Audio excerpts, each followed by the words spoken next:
all about 100% speedruns and completionist runs in general, like, all bosses runs, all levels, all items, etc., etc.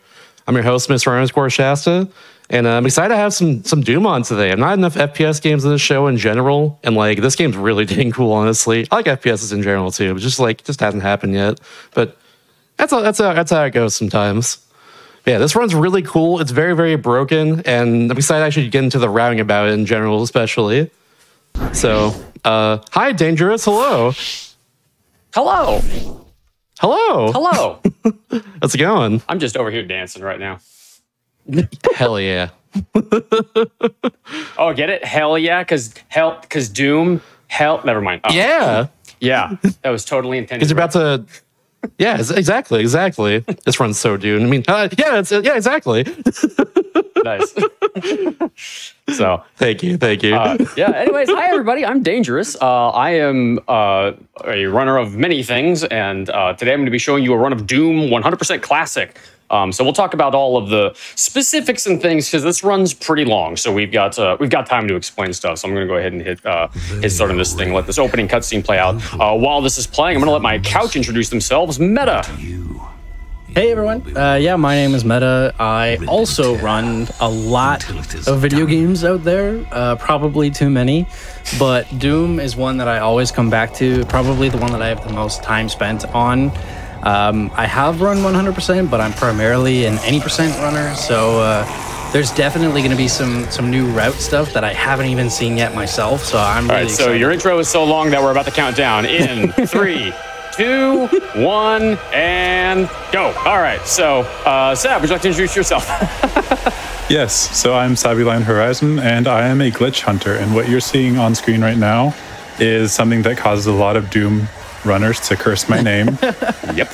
Intro skip. And also praise the brainchild of Sabuline right here is this. Oh God. Oh no. Yep. And so this is what happens when intro skip goes badly. So any percent runners have to do this one time because they do it and they're out. But this is 100%, and Dane gets to do it 2 times in a row, or more if he fails, but twice in a row successfully. There we go. Okay, so this is the first one successfully done. So you might be wondering, what the heck is going on here? Why isn't he ripping and tearing? Well, the thing is, we don't start out ripping and tearing. We start out by going out of the level and going around doors and things. So we have to do this for 100% in order to get 2 codex entries, which are about to pop. I'm waiting for an audio cue. And then we load checkpoint. And then I have to do the same skip again. By the way, Sab, I just wanted to tell you I appreciate you so much for this. Thank you. I know you do. I definitely don't have an inappropriate word and your name in my split on my live split file for this. Certainly not. So, yeah, we're going to go ahead and do this again. Nope. There we go. This skip is treacherous and very, very difficult. And I'm also doing the harder version of it because I'm an insane person. Darn it. I have not been able to get that jump in a while, but that's okay. I can do the patented divine backup. So some of you are probably wondering how I'm able to phase through the walls like that. We're going to get to it. There is unfortunately just too much tech in this first segment to explain it all. Because there's so much going on in this first level. So we'll actually really start to explain more of the tech in level 2. But as soon as we get out of this intro sequence, we'll explain something else that's going to happen. So hopefully the zombies in the first area don't die, and I end up having to stare at the pistol a little bit more. All right, so something you need to know is that walls are just theoretical. They don't actually exist in this game. Might you say paper thin? Paper thin. So thin you could clip right through them. So in order to get through this elevator that is not going to open unless we do the fight right here, I'm going to line up on a pixel. And done, we're in the elevator. That is the end of the intro. Thank goodness. All said and done, that actually went relatively smoothly after the initial hiccup of landing in a bad spot. So, do not be fooled. That is a really difficult skip to do. So yeah, intro skip is mean, and I don't like it. I don't like intro skip, and I still curse your name for finding it. But that ended up saving what was it, 12 seconds over the original. The original watching the cutscene, yeah, the original one, even more. Well, when you go into the door frame, Yeah, the original one you couldn't do a double for 100% though, could you? I don't think so, no. Well, you could, but it was So slower. it saves more. The Olivia cutscene, so that first door that opens up, it opens at 22 seconds. And you can be out of bounds and halfway to the next paperclip by like 20 seconds. Whoa! So What just it probably happened there? saves like 20 seconds. So You might have seen Dane fly through the air or something. Some of you are probably going, "What the heck is going on?" And that is a good question, but it's not the most important question that we are going to have to answer for you. The most important question that we're going to answer for you is, how did I turn Doom Guy into an airplane? Of course, I hit a wall there. Of course. So, Sab, would you like to explain rail boosting to the fine folks at home?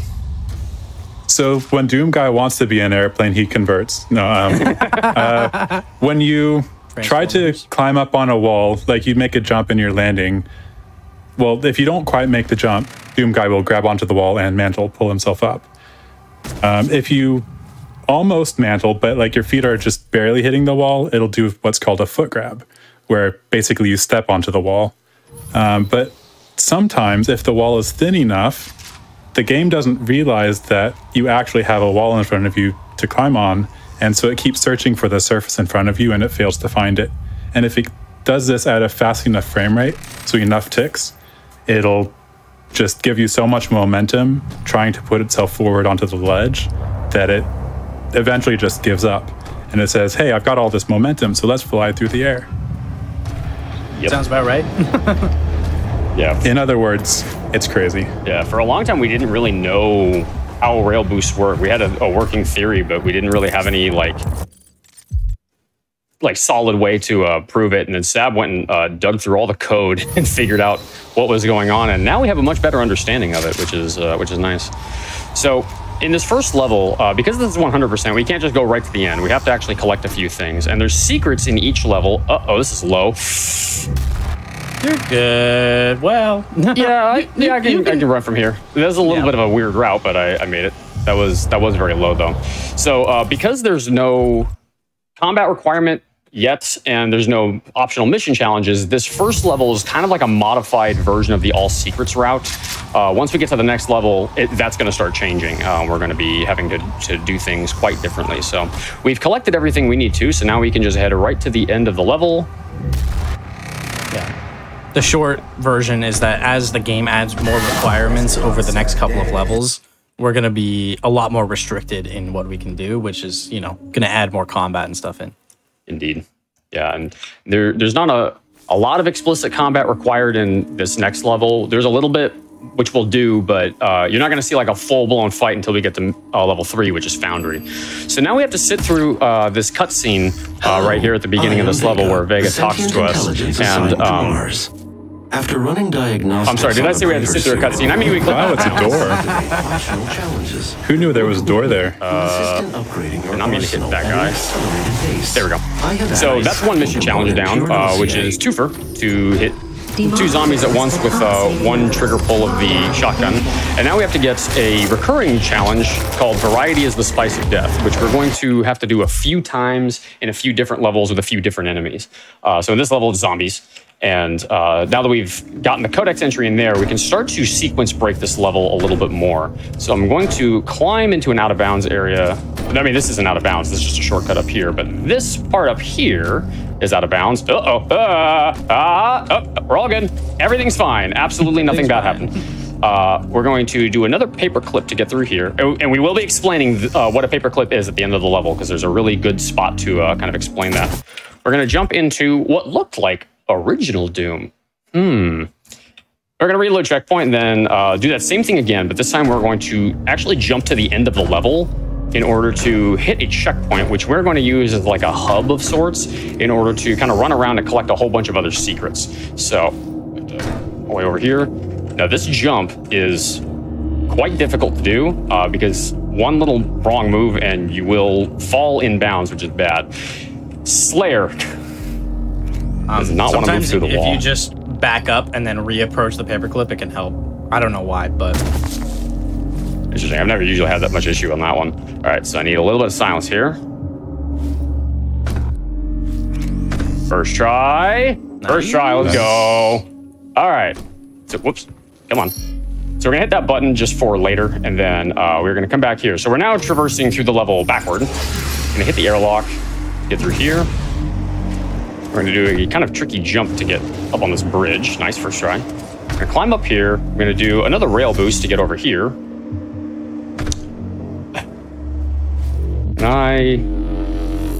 Let's do this from this side.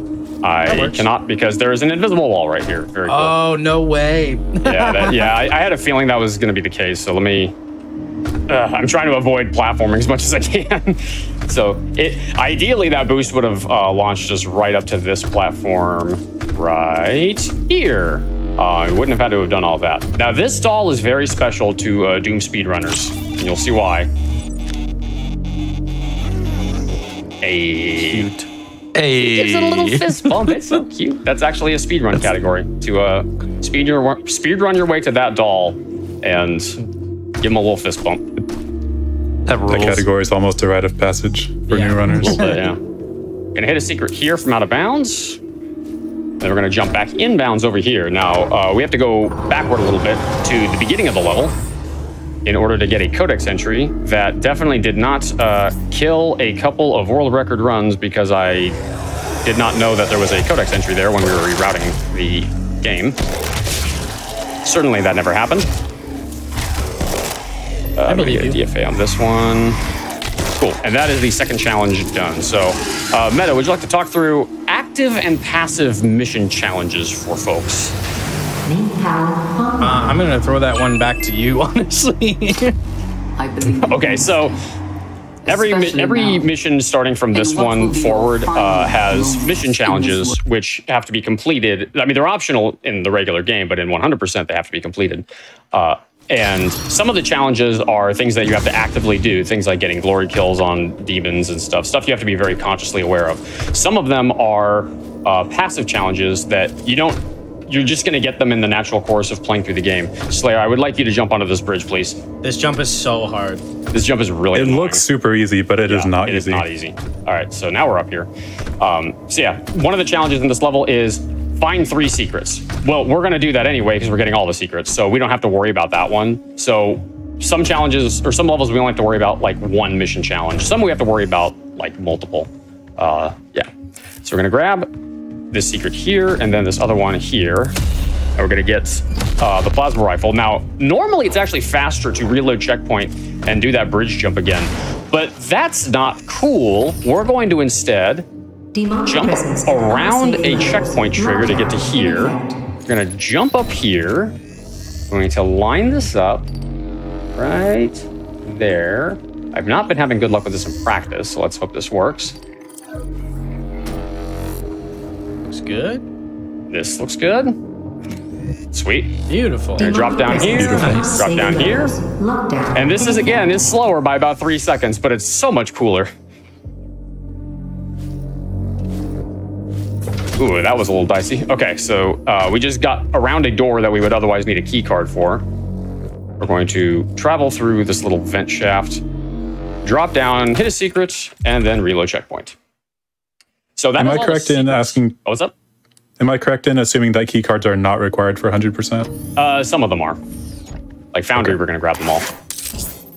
So yeah, we have one last secret that we're going to get, and then we are headed out of here. Now, there's normally a very long cutscene. It's about 2.5 minutes that we have to sit through. But this is not a glitchless run. So Sav, would you like to explain paper clipping to the fine folks at home? Because that's what we're going to do to get out of here. So first, I do have to clarify that we're not 100% certain about the cause of paper clips. The anecdotal explanation is that walls are paper thin, and that in the very corners, there's like a little gap between the walls. I'm not sure I completely buy that. That's what I've heard a lot of people say. I think it also has something to do with like the fact that you can move through the back face of a wall. But either way, when you go up to a corner and sort of wiggle back and forth, you can essentially wedge yourself into the corner. Certain geometry it's a lot easier on, but mostly it's just corners. You can just walk through walls. Yep. Yeah, anywhere where it's not a totally flat wall, where there's some kind of weird geometry, generally speaking, you can clip through it, and that's how we are able to skip that that little thing right there. So this is Frank. After running more Chat, say hi to Frank. Hi, Frank.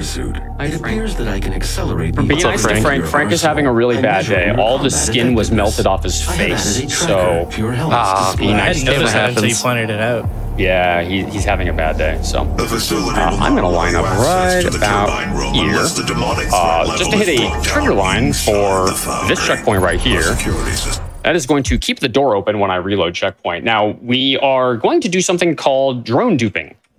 So what I did at the very beginning of the level was I unequipped a mod. I'm going to grab that weapon drone and then reload checkpoint after I've already started reloading the mod back on the weapon. So I just unequipped it again. Oh, no. Yeah, that bump is famously killing runners. Killing runners Doom's runs that get the foundry. ledges are so janky. Okay, this is Oftentimes in the hell levels, the ledges are very, very slippery, and in these more like industrial levels, yeah, they just have like spiked edges or something. I don't know. Yeah, something weird going on. So we just duped that drone twice. We grabbed 2 mods off of it, and we're going to get 2 more in a little bit. We're going to start working on a mission challenge where I have to do DFAs on those soldier enemies, and there's also another challenge right here that we're going to do. Please don't swipe at me, sir. What does DFA stand for? Death from above. Yep. All right, so y'all wanted some combat. Here you go.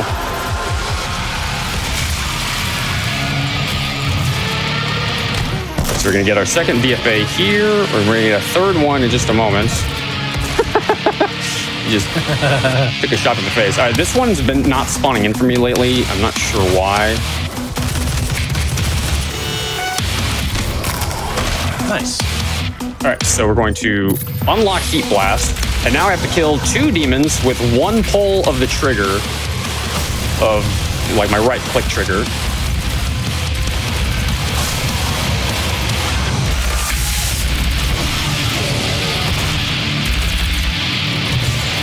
Cool. All right, so I have to do that 20 times, where I kill 2 demons at once with 1 pull, so just like that. And you'll be able to track the weapon upgrade progress on the right side of the screen. If I can get through this window, please. You might notice that Dane has beef with the ground because he keeps shooting it. This is actually intentional. Meta, would you like to explain what this is for? Yeah, so this is specific to heated core, to mastering heated core. For the heat core to charge, you have to be firing bullets. And in a casual playthrough, you would probably just be firing them at enemies. But since we're trying to, you know, master this as fast as possible, in fact, Dane has already halfway mastered this thing in the 3rd level of the game. Yeah, we just fire at the ground to just try and like charge that thing as fast as possible. So but I prefer to assume the ground here. All right, whoop. Oh, darn. That zombie guy hit. This is bad. Well, I don't think I'm going to get a heated core hit here, but that's okay. One of the very large things about 100% running and routing is improvisation. So things will pretty much always go wrong. I don't know if there's ever been a 100% run where nothing has gone wrong. You're then going to have to route in those upgrade ticks later in the run somewhere. So for something like, you know, just a missed heated core tick, it's, you know, pretty simple. You just find some more enemies and you just blow them up with the heat core. So really not a huge deal. Some other missed ticks of like masteries and stuff are a much bigger deal. Yeah. But Dane's still in very good shape. Nice. So the Argent cells are another suit upgrade that we are going to be acquiring throughout the game. We actually skipped the first one in the last level, but we're going to get it later. Don't worry, because we're going to actually skip a few of them. He face planted there. Very good. All right, so this room can go one of 2 ways, and one of them is bad. What's the other one? Won't happen. I would hope it's good. Actually, just like this. Where's the other one? Nice. That room actually went perfect. A little slow on that last hit, but managed to get heated cortex on all of them. So we're up to 15 on this thing already. That's really good. Yeah. So there's a token at the end of this hallway. We're not going to get it. We just need the secret. Jump through here. Oh, that guy's close. And he hit me. So we're going to get another tick on that. Hit this guy with a rocket. Jump down. There you go. No turning around, dude. One in every like 8 runs, I'll get this weird RNG where there's a soldier up there and he's just like refusing to come down. He's supposed to come in from over there, but every once in a while this happens. It's very annoying when it does. It's like calling your kid down for dinner, but they heard you made broccoli. Okay, I guess I hit him somehow. Hello? There's a collision model there. All right, so cleared that out. It didn't animation cancel on a Hell Knight, which is why that kill looks so funny.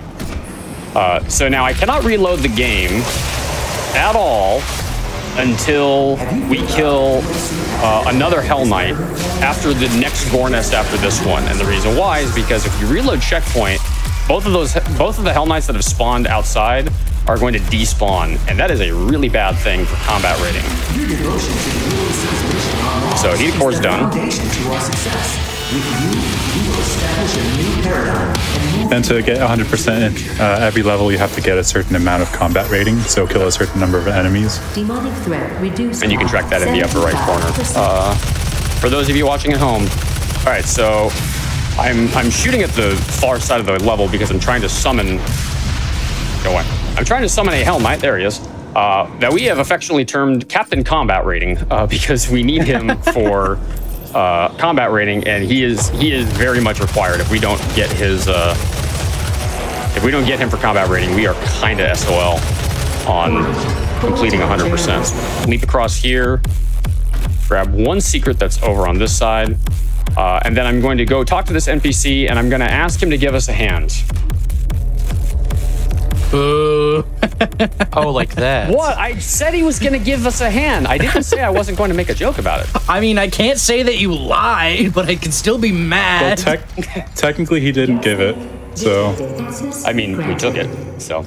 But yeah, Captain Combat Rating followed us, nice and easy. Normally, he doesn't follow us. Normally, I have to go chase him down before I jump into this fight.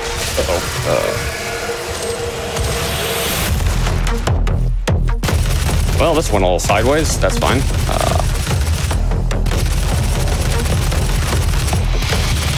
Is there a reason you avoid the barrels? Am I spoiling something by asking that? Because they do it right there. Okay. And that is the fight. I'm going to reload checkpoint. And that is going to conveniently put us right outside this room. And we can head to the exit from here. All right, so I'm going to unequip the mod one more time. Lockdown disengaged. Grab this drone one last time. We've now grabbed this same drone 4 times. So we have acquired 3 weapon mods that's we would get on other drones, but we don't need to anymore because it's actually faster to grab them on this one. There's a few drones that we're going to pick up normally because it's faster to actually get them rather than dupe them, depending on where they are. But those 3 in particular are kind of the most useful for us. The turbine room fight is long and daunting, so I'm going to let you 2 talk through things.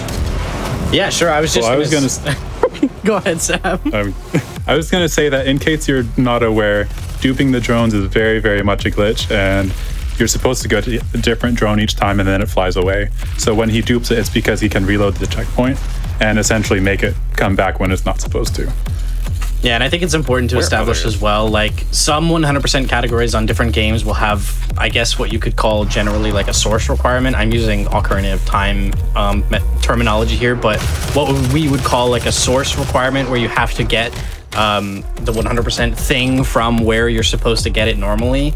Yeah. We do not have any kind of rule like that, especially in this category. So as long as you, by definition of the game itself, have 100%, so you know you have all the codices, you have mastered everything, you've collected everything according to the game, that is what we consider 100%. So we can duplicate things like weapon drones.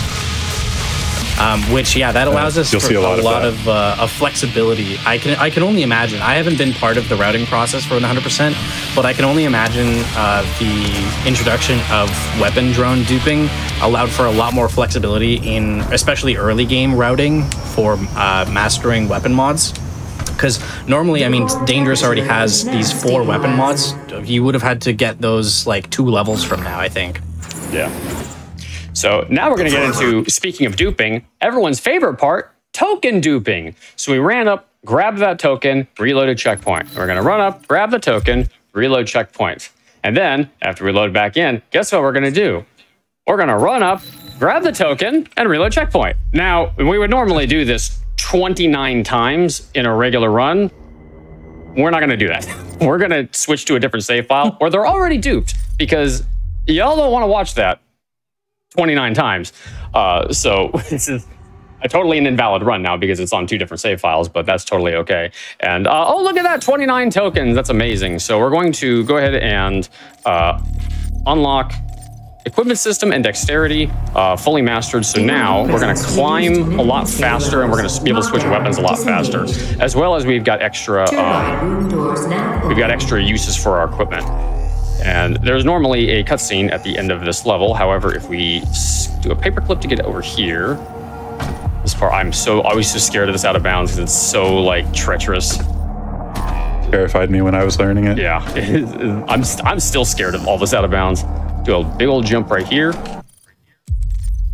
and I'm gonna reload checkpoint because I missed the platform.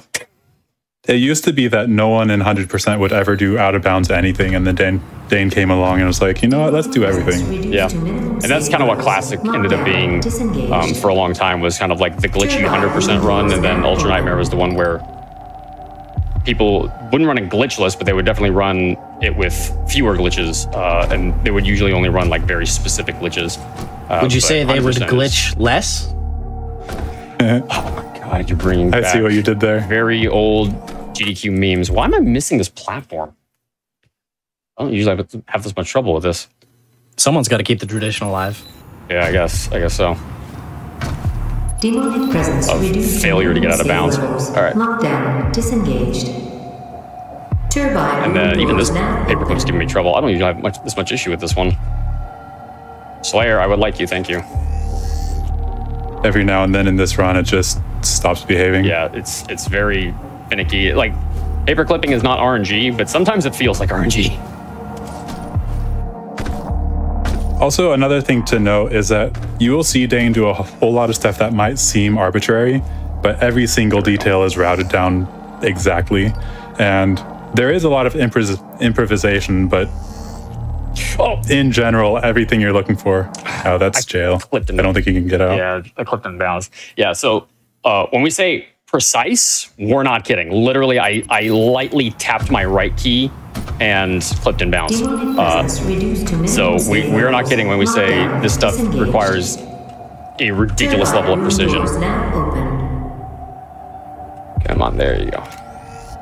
Also, to make paper clipping easier, we will use shift to slow down. For some reason, they don't do shift to run, it's shift to slow down.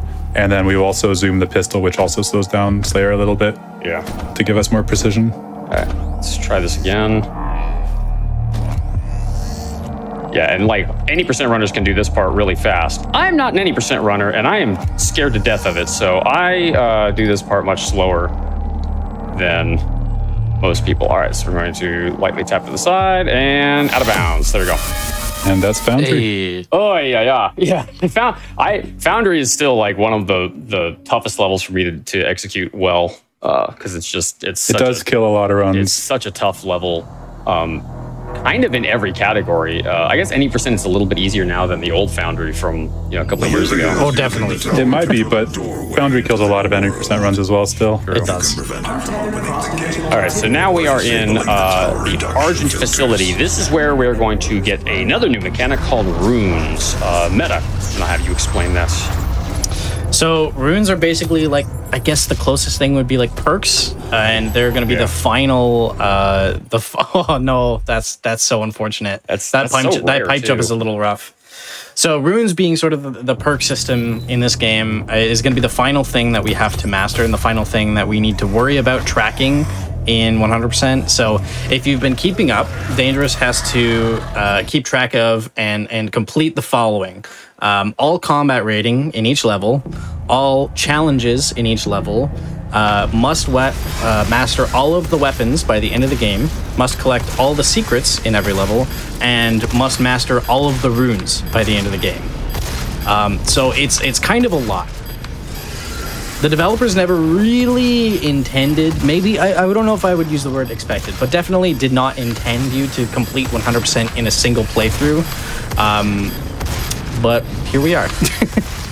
Yeah, all right, so that is the acquisition of our first rune trial. Now, I am going to actually bring it to Shasta. Shasta, I'm going to have you decide where we're going to place this rune. So, as you can see, we have one unlock slot, and we have these 2 lock slots down here. So, should we put this rune in slot number 1, slot number 2, or slot number 3?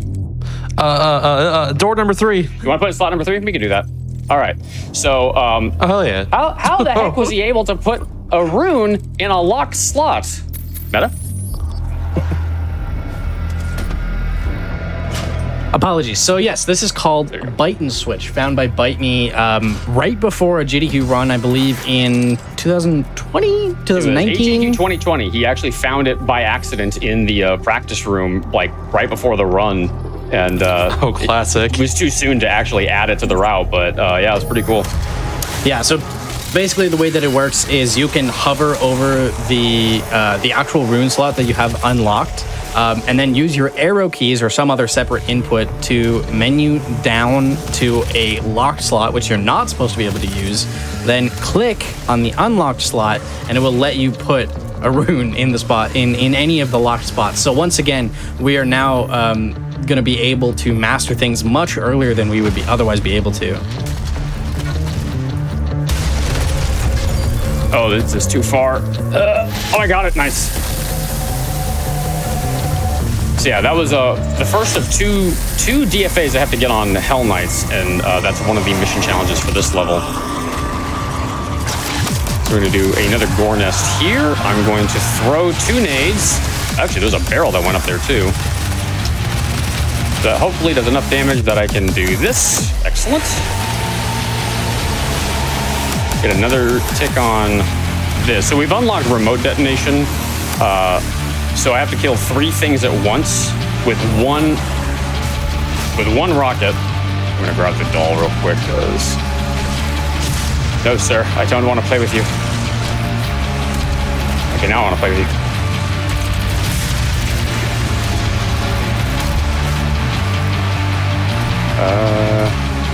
And some of the doll secrets require picking up the doll itself, and some of them don't. Yeah. Most of them just require you hitting the secret in general. We don't have to do that rail boost, but it's fun, so I do. If you can rail boost, then you must rail boost.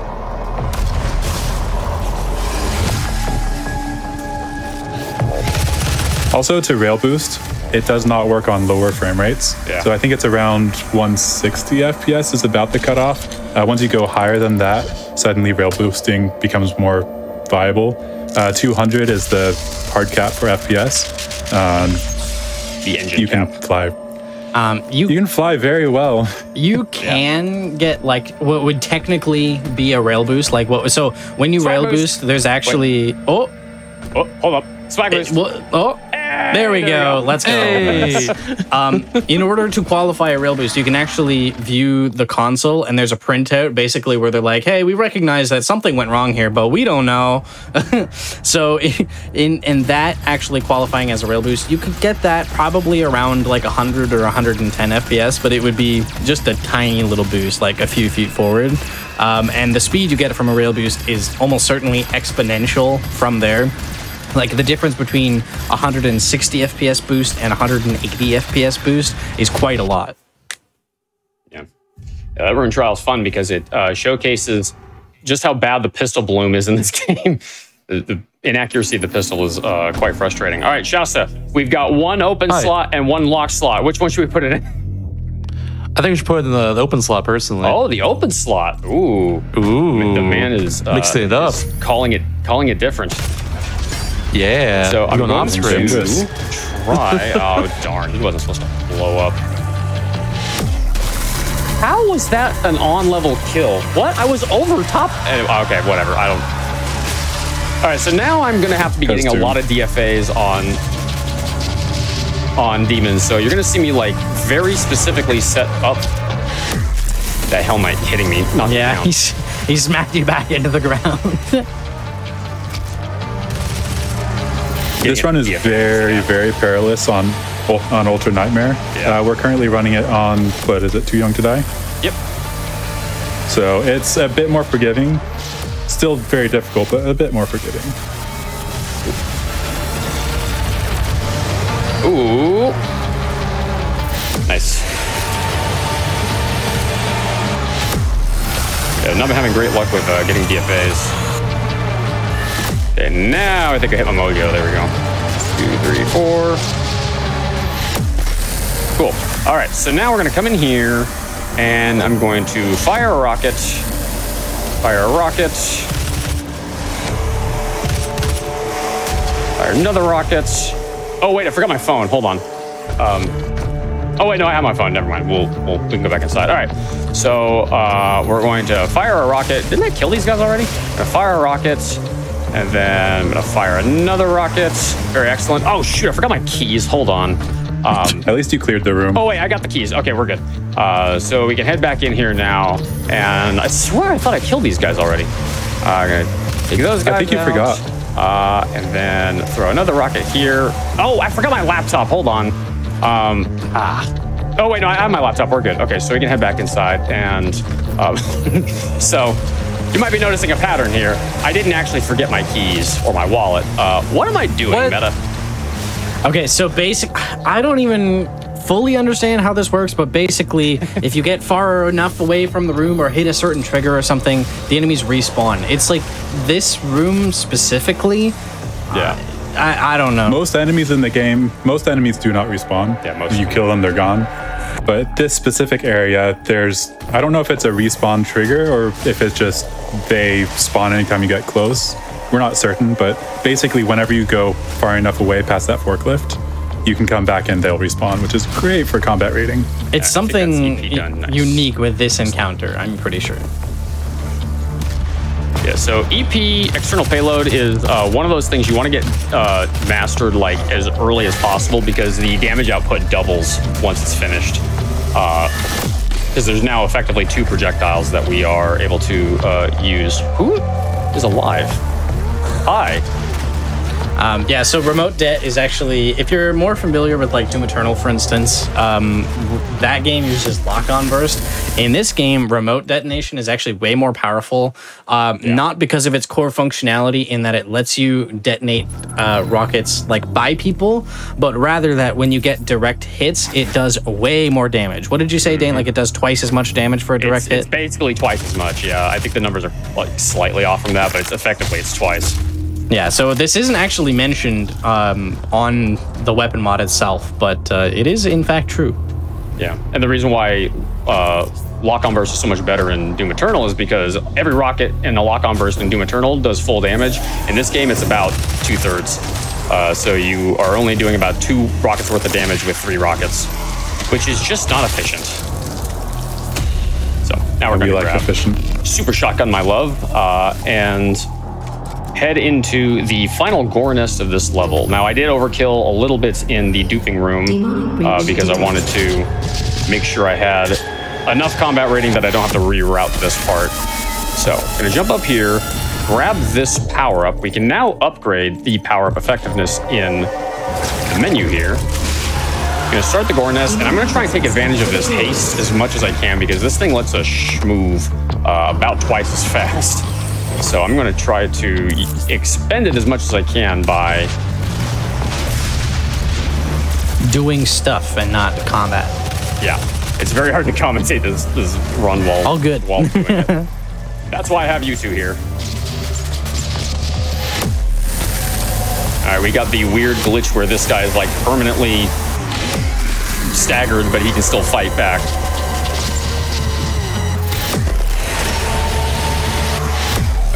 And each different type of enemy does give different combat rating. So the bigger enemies are typically more combat rating per kill. Yeah. With some exceptions, but in general. In general. Just trying to get this rune mastered before we finish this fight because I don't want to be thinking about this when we go into Argent Tower. All right, and that is done.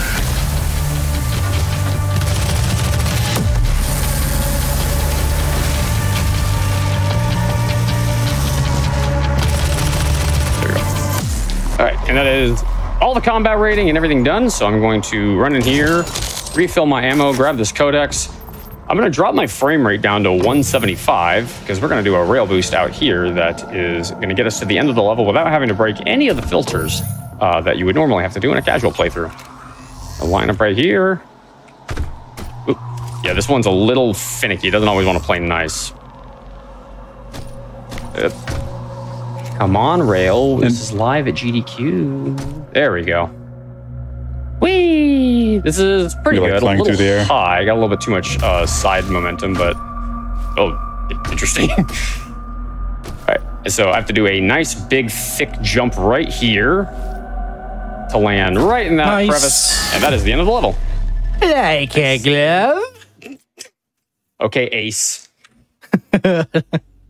Alrighty, and that takes us into Argent Energy Tower, a level which is universally loved, and absolutely nobody hates this level. I'm glad to hear that. Oh, I was being sarcastic. I definitely didn't lose every single Ultra Nightmare attempt on this level because of frame rate. Pretty much. Definitely didn't happen. All right, so we're gonna unlock Lock-On Burst. We're gonna start working on that one this level. Now, there's normally a fight you do right here, but a little rail boost across. Let's just skip that trigger line to do that fight. We're gonna jump up here. We're gonna grab this. I didn't realize you actually skipped that fight. What was that? I didn't realize you skipped that fight there. Yeah. I thought you... Yeah, I suppose we should make a clarification. So again, like going kind of in line with the no source requirement rules, like we don't actually have to kill every demon in the game. In fact, I'm pretty sure that's impossible because there are some respawning waves. Yeah. I'm not 100% Like the ones near the forklift. But so long as we fill those top 5 rings at the top right, which are the combat, which is your combat rating, so long as you max that out, that is considered 100% for combat of that level. Basically, if it shows up on the recap of collected stuff, then it counts. It contributes in some way to completing the dossier. All right, so this one I have to kill every zombie just within the time limit. Killing more of them increases the time frame, but you are still on a bit of a limited timer, which, I mean, I don't really like playing with a timer, but, you know, you do what you have to do. Timers stress me out, man. I don't know why anybody would want to play a game with a timer on the screen. True. Is that why you always go so slow? Damn. For those of you who don't know, Dane has very commonly held the world record for this. I don't know if you currently hold it, but I assume you do. Officially, I do. Unofficially, I don't. Okay. Yeah. But yeah, Dane is very fast at this game. For those of you who aren't in this category, like only. All right, so there's normally a rail boost you can do right here, but it's a little risky, so I'm going to just trudge it the long way to hit this checkpoint and then reload.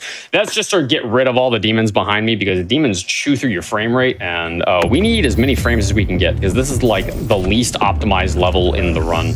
I'm gonna go for a skip now called Early Gauss Cannon.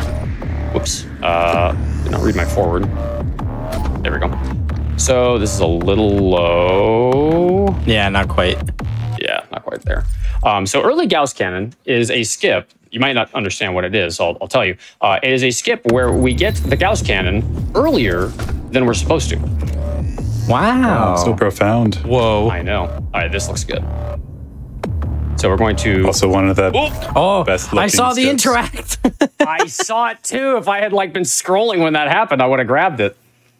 Shoot. This boost is actually one of the things that convinced me to speedrun Doom. It's so cool. This boost is cool, but it's very hard. And this one, in 100%, it's very risky because if we hit a checkpoint up here, we have to actually restart the mission. We can't just load checkpoint. We have to actually restart the mission and redo everything that we just did, which is really, really bad. So hopefully that doesn't happen because we may have to extend the estimate if it does.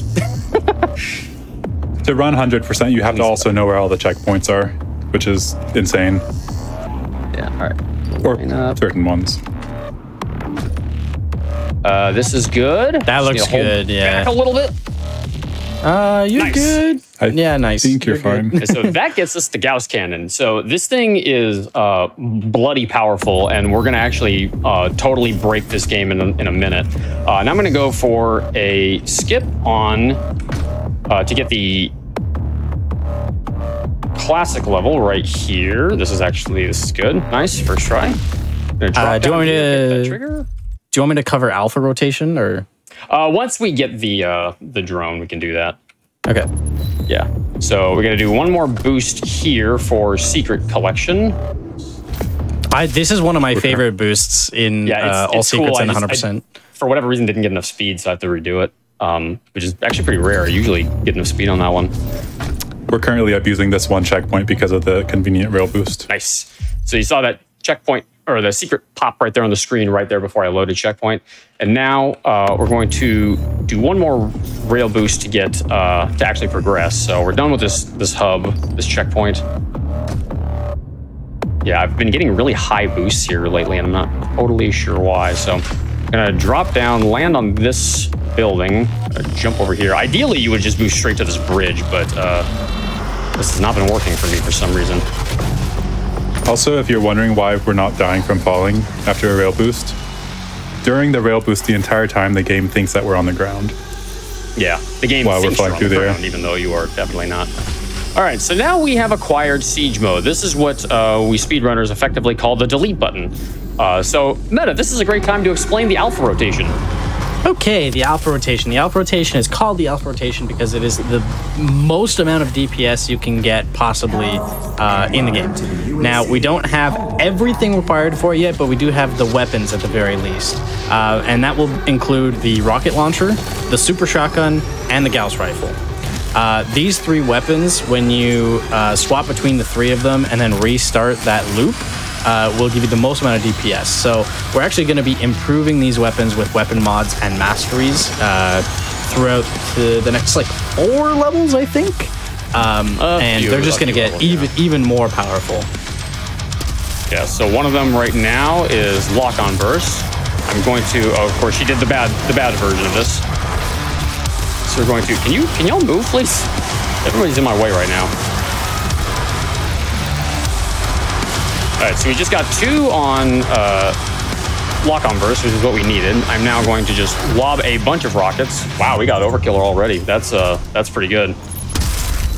So I'm going to actually play it safe here because this is a train. Between Doom Guy and Train wins. Always. I know we love to think the Slayer's unstoppable, but no, the train will kill him if we touch it. So we're going to just avoid that. I'm gonna wait for this one to pass. And we're gonna do a Gauss boost up here. So we haven't really explained Gauss boosting yet, and how that is actually used for movement, not just for combat. Gun very powerful. Gun push you backwards. You jump when the gun pushes you backwards, and you go flying. That's about it. Use many word when use few word do trick. Exactly. And I don't know how much the Gauss boosting is used in 100%, but it is extremely abused in any percent. And we use it to get out of bounds, to move fast, to do all sorts of things. Also did damage sometimes, but that's just a secondary effect. Excellent. All right, so we've killed the big guys in this arena. So we can now head on out of the arena. We're going to do something called Banana Skip. So Banana Skip was found by a runner by the name of Lifelight, who actually got the couch for it at this last SGDQ. And the reason why is because you'll see these yellow things they look like bananas. Once you see it, you can't unsee it. Yeah, that's why it's called Banana Skip. That was found, I think, like a week after the game came out. Something like that? Or like a couple days? Just like a couple days. Maybe even the first day. I'm pretty sure Lifelike was like playing casually and saw those and was like, I found it, yeah. Can I get up on those? And the answer was yes, of course. Like, yeah. So the first time I showed this run off was actually on Time Capsule back in, I think, April of 22, if I'm not mistaken. We actually did a slightly different route in this level back then. So reloaded checkpoint in order to grab that doll, and we're going to reload checkpoint again. And this actually just is meant to keep the cycles consistent so I can jump up here nice and easy. Now, there's a Revenant that spawns. There we go. Uh-oh, this guy ran away. Where did he go? Hide and seek time. There are a couple levels like that where you just play hide and seek with the enemies. Yeah, a little bit. All right. So I'm mostly just trying to make sure I kill all of the big guys as quickly as I can. There's one of them. These smaller guys are fine. They actually help contribute toward combat rating, which is great, but they're not explicitly like necessary. I'm out of ammo because you burn through ammo very quickly in this doing combat here. There we are. Looking for you. Okay, I got skeet shoot.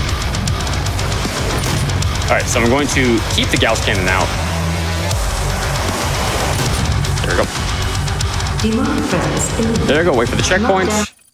Reload, and now we're going to do what is, I think, the second coolest rail boost in this run. I got totally turned around just now. So I'm going to boost over here, grab this invulnerability. We're gonna line up right here. This is extremely precise, so give me a moment. Can't even tell what you're looking for with that second. Oh, darn. Yeah, that ceiling always gets me for some reason. Yeah, so I'm looking at very specific setup points to make sure that I am looking at the rail at the right angle and hitting the rail at the right angle. And we have to grab this invulnerability because if you jump in there without it, you'll die like instantly. The thing isn't. And not only is it precise, it's timed so that the invulnerability doesn't run out before you find it. Exactly. Yep, there's a weird piece of collision that you can bump against doing that rail boost, and I'll hit it maybe 1 in every 5 attempts or so. That's beautiful. Love doing that. Game, please boost. Yeah, so this is timed because this invulnerability is not going to last forever. So I have to set this up extremely precisely and within a short time frame. Yep, and sometimes that'll happen and there's no explicable reason why. Because Doom. Because Doom. Because Doom.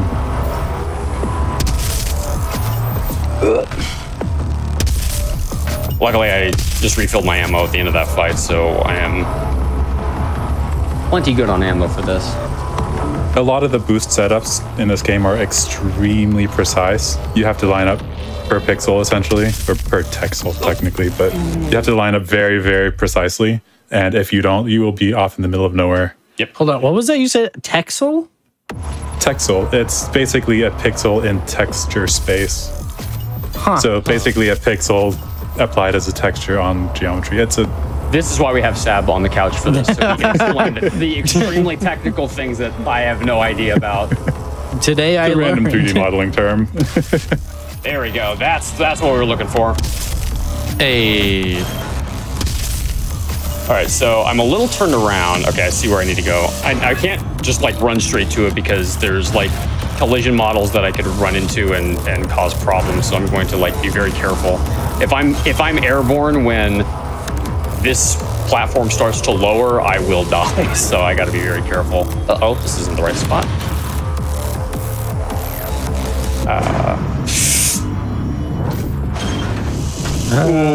I thought, yeah. That was quick thinking. There we go. Okay, so I need to get up there, and doing it this way is a little bit faster. Skip's having to run through a hallway. It's probably slower doing it this way now because I got so turned around, but that's okay. Cool. And then get this up on this platform to the equipment room. Now, this room has the potential to crash the game, so let's hope that doesn't happen.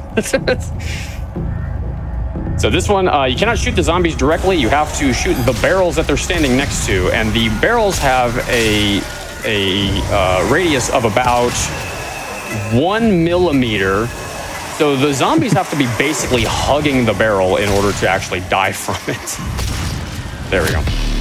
Luckily, you're immune to the barrel damage, so you can stand as close as you want to them. All right. So now you're going to see me just like randomly shooting the ground a bunch because I need to drain my ammo as much as I can for a little while. Meta, why would I do something like that? Basically, so ammo boost, which is the rune that Dane collected at the start of this level, the mastery for that is essentially just collect ammo. So we're going to be spending as much ammo as possible and then collecting it just to master that as soon as possible, because ammo boost is actually one of our alpha runes. Now, alpha runes we're not going to be able to take much advantage of, maybe until the end of the game. I don't even know about that. Yeah. Because obviously we're going to be mastering a lot of... We're going to need those 3 slots to be doing rune masteries, because you have to have them equipped to actually work on the mastery. So... yeah, alpha runes, once again, that would be like basically the ideal setup for runes, but we're not going to have those ready for quite a while, and we're not going to be able to use them for even longer. But ammo boost is one of those because it is just so incredibly powerful, and we'll get more into that later. Yeah, doubling your ammo output, or doubling your ammo input by grabbing weapon or ammo pickups is kind of broken. So I have almost what I need, although I am a little short. And this fight can be pretty tense because you're on a timer, so you have to farm enough combat rating within that time. Oh no! Yeah, of course Dane's a pro, so it's already done. But. Okay, so I'm a little low on ammo for the Gauss cannon. I'm gonna need. I only have 1 shot, and I need 2. Well, I don't need 2, but 2 is a little bit easier to do this with. So I think there's a pickup near the beginning here. There's a pickup on the actual like Gauss cannon pickup, but I don't know if you can get back up. Well, you can, but it's slow to do that. You have to actually pick up the weapon. Or actually, I don't think it's even there because we grabbed this in the last level, so I don't even think it's actually there.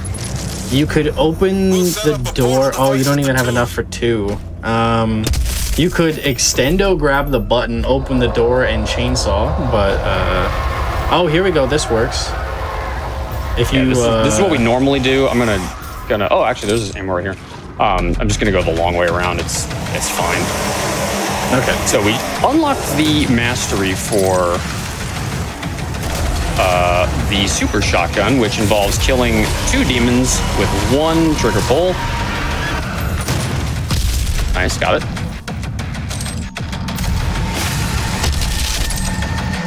Really? Alright, I need to saw somebody open. I am hurting for ammo right now. Alright, we shoot the wall. Shoot the wall, give this guy the what for. Ugh! And then there is another imp around here. There he is. Cool. Refill the ammo. And we wanted to use a smaller enemy for the chainsaw because the bigger ones require more fuel. Exactly. So we're going to do a nice big boost across here, jump up here, and this is a sequence break. So there's actually 2 fights that happen in that arena. We've left the first one early by climbing back up here, and we're going to start the next one before that one's officially done. So again, I'm shooting the ground because I'm trying to collect as much ammo as I can for the weapon masteries, or the rune masteries, excuse me. I'm gonna grab this blue skull. Oh, that one died. It wasn't supposed to die. I'm gonna drop down. Oh, interesting. Usually these guys are not here.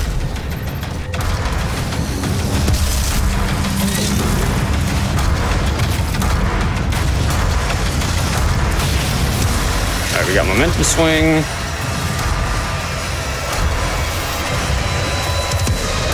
That quad damage does work. Yeah. I mean, if you get lucky and you manage to get all the spawns that work really nicely for you, you can kind of just stand here and be a turret.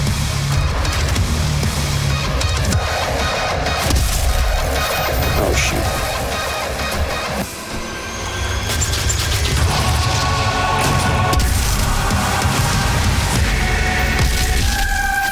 There we go. All right, so don't be fooled. The music is not the indication of the end of the fight. It's the indication of the end of one of the fights. But there is another one. And it is going to end with the death of this guy. That is absolutely peak 100% routing. Just doing 2 fights at once. Yeah, it really is. Peak efficiency right here. Also, because the game wasn't hard enough yet. Also I scary. wanted to do 2 at once. Very, very scary. I'm also out of ammo for this, which is not very fun. Oh yeah, this is Red Warrior's favorite item. He definitely did not forget to grab that live at ESA one time with Henny on his couch. That was great. So went out of my way slightly for a bit of ammo there so I could do a little bit of speed up here. So we're going to use that yellow skull switch to open this door. And we only have to come in here to grab this codex and this token. So in this level, we actually have to grab all 4 tokens. So there's 36 that are required. We only grabbed 29 of them in the foundry because the other 7 are actually faster to get in other places. We're gonna line up right here. Slide in between there. Very nice. And that is the start of our first rune trial of this level. So tell you what, since we're now at the hour mark, I think this is actually probably a good time to take a break. Okay, yeah, sounds good to me in that case. So in that case, yeah, stick around, everybody. You've got to, keep the lights on in the studio and stuff. We'll be back in just a little bit with the rest of this run, or more of this run, rather. Get more after this, too. But yeah, stick around, everybody. We'll be back very soon.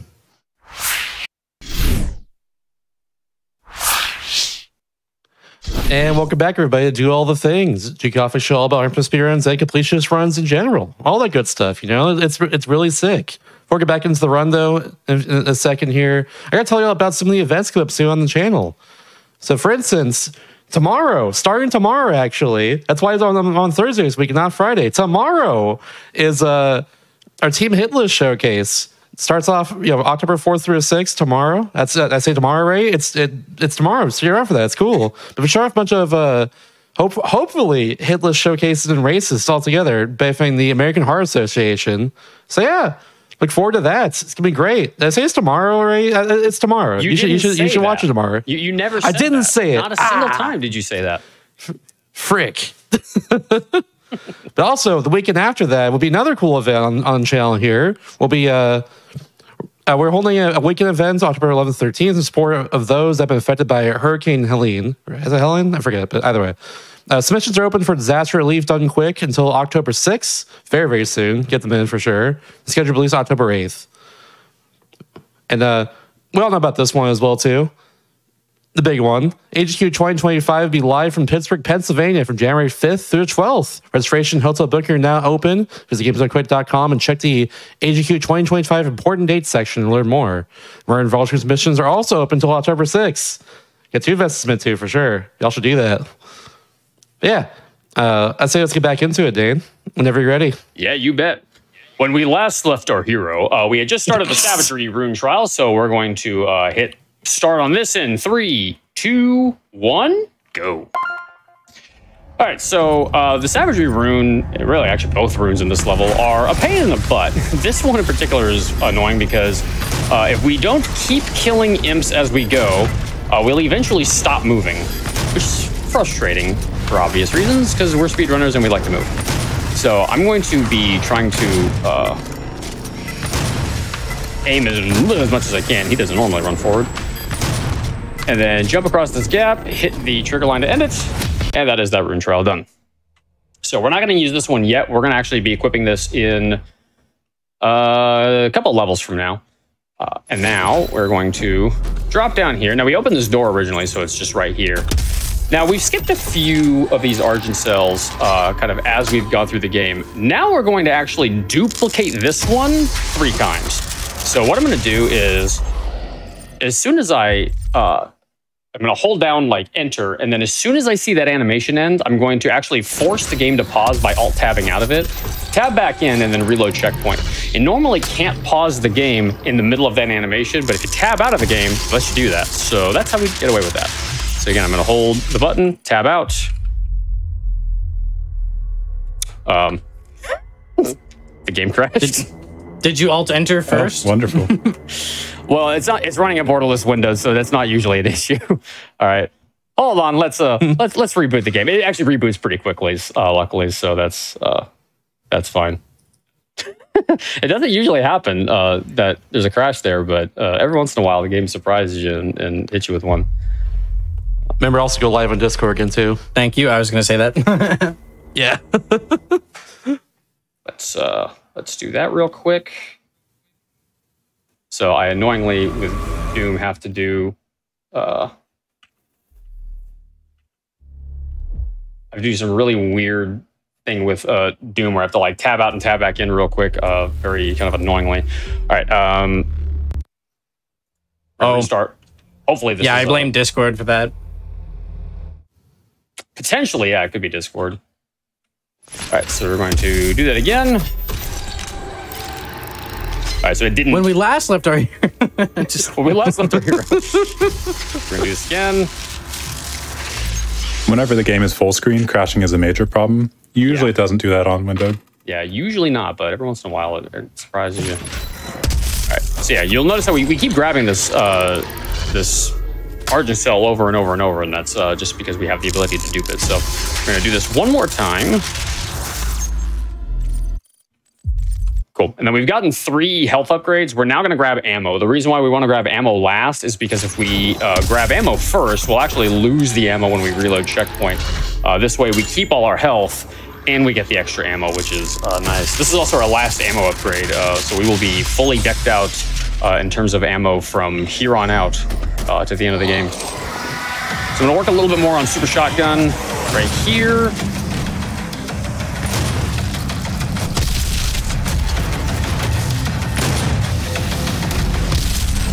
All right, now here's a Hell Knight, and there goes the Hell Knight. And then you'll notice there was a chain gun in there. It's actually slow to grab that chain gun. We're gonna grab it a little bit later in another level where it's a bit faster to do so, but we had to go in there to get the secrets. All right, I'm gonna try to, nice. I got both imps on that. All right, I have to be very careful jumping across this gap because there's like this really weird collision that will actually eat a double jump input.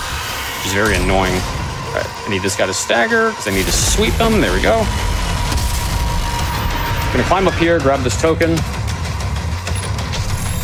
And normally you're supposed to do like this run around through a tunnel, but that's slow. We don't like slow. Gonna open this door. Now I'm gonna set up like these shots like that where I can get an extra tick on, you weren't supposed to die. I can get an extra tick on Super Shotgun. And I'll do that whenever I can. Oh, good, he's doing the molasses thing. Okay, so that is sweep the leg done. That is another mission challenge in the bag.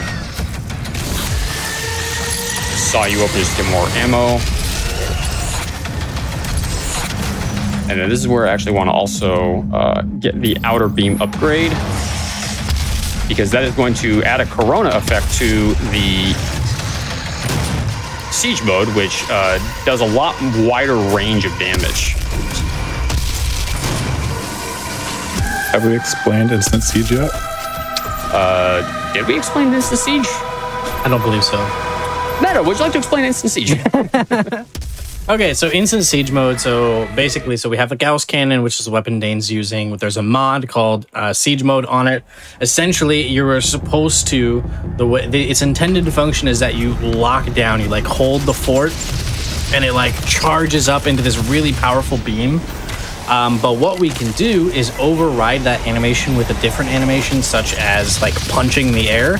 And it will completely cancel the charging animation and fire the shot instantly as soon as you left click. Yeah, it's incredibly broken, and you can use it everywhere. Yeah, it and just blow demons shaved away. Multiple minutes off of the 100% run. That was, as far as we are aware, was first discovered by someone named Ruby Tonkatsu on Twitter, or on YouTube, excuse me. And it was brought to the attention of the Doom community by someone by the name of Dreamer King, who actually I haven't seen Dreamer King in a while. Wonder what he's up to. Hope he's doing well. But yeah, as such, because Dreamer King brought it to the community, Bite Me named it the DK SMS, Dreamer King Siege Mode Shot. And that's what it's been known by ever since.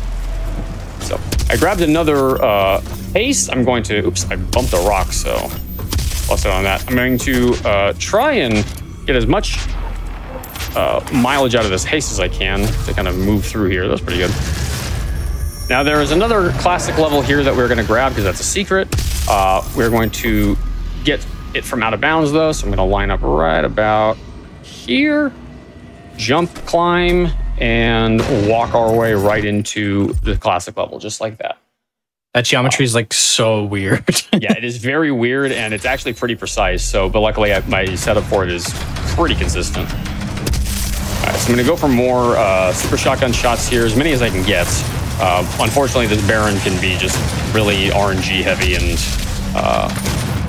sometimes he... Oh!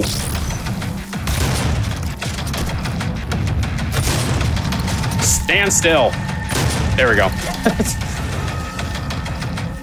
All right, so we need to get another lock-on burst shot. Whoops. Just like that.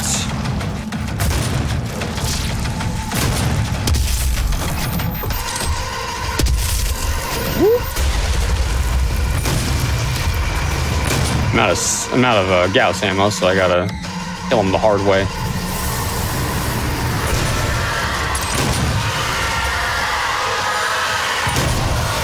Very nice. Yeah, getting double trouble ticks on the lost souls there is so annoying. It's tricky, and yeah, it's not extremely fun. All right, so that is that whole fight done and in the bag. Now we're gonna head down here. I'm going to try and get like one shot in, and then I'm gonna back up because there's an AOE that I don't want to hit these guys with. So I'm actually gonna waste a little time just so I can get a couple extra ticks on this thing. Well, actually, maybe I can. Well, I killed everyone in one shot, so that wasn't what I wanted, but that's fine. You're just too good. Apparently. So these guys are infighting because demons do that. Doing pretty good on ammo here. Going to... That's a feature I wish more games did. Go across here. Got that. Gonna grab that. Grab that codex. Excellent.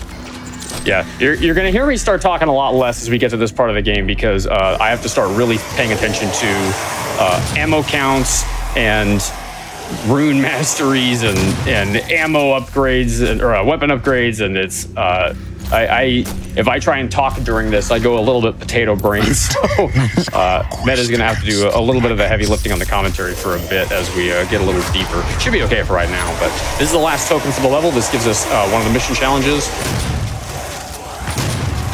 That really did not hit. Oh, come on.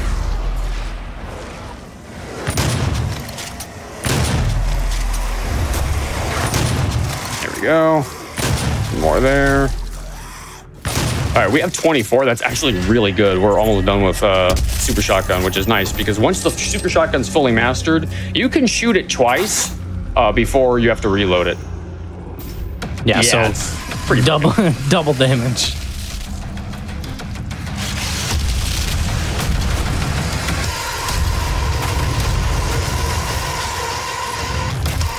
The difficult thing about the 100% run is you don't just have to shoot everything. You have to think about what you need to accomplish while shooting everything. Exactly. And it is, I don't know how you do it. It's insane. Yeah, so I mean... It takes a lot of concentration. On one hand, you do need to focus on like the quantity of demons that you're killing for combat rating, but on the other hand, you need to look at them primarily as like resources and tools for accomplishing what you need. And not only do you have to kill them, you have to think about how you kill them in many cases. For example, certain glory kill animations. Yeah. Yep. So that was Cadinger's Sanctum. That's my favorite level, both casually and in the speedrun. Only in 100% though, it's a terrible level in other categories. But yeah, I love Cadinger's Sanctum. But yeah, that is technically considered purgatory in the game's lore. Now we are back at the Argent facility, except if you remember, the Argent Tower blew up. So Argent facility is a little bit destroyed. Destroyed. Destroyed. So, we're actually going to go... We're going to get a checkpoint from this room. If I can get up here. Space jump, scroll jump, bonk our head on the ceiling, and that gives us a checkpoint, which we are then going to load, and we are going to be outside. Now, there is a classic level over here that we are going to get if I can wiggle through here. This one was giving me like a bunch of headache yesterday. There we go. Just scroll jump to get inside, and that gives us the classic level without having to pull the lever, which saves about 7 seconds. And then from here, I'm going to just grab the little bits of ammo that are kind of lying around in there. Climb up here, because this is a little bit faster than going the intended way. Or we can do the intended way, too, if I bonk into something. So Dane mentioned space jump and scroll jump. Yeah. No, that's not jumping into outer space. That's using the space bar to jump versus using a scroll wheel to jump. So in this game, when you bind jump to the scroll wheel, you actually get slightly more height on your jump because complicated reasons. There's like this little plane that it basically puts a little plane underneath you when you jump. And so the scroll jump makes you hit that plane slightly above the ground and get slightly higher jump. So we use that all the time in the speedrun, just scrolling jump. Exactly. Gives you a little bit more height, and that little bit of extra height is really useful. So this one is risky because if I run out of armor, I am... That'll happen. Yeah, every so often that Hell Knight challenges me on how gutsy I get, and every once in a while he proves me wrong. There's also very RNG spawns with some of these demons. Like you'll notice how he just kind of randomly showed up. That is pretty common actually for this rune trial.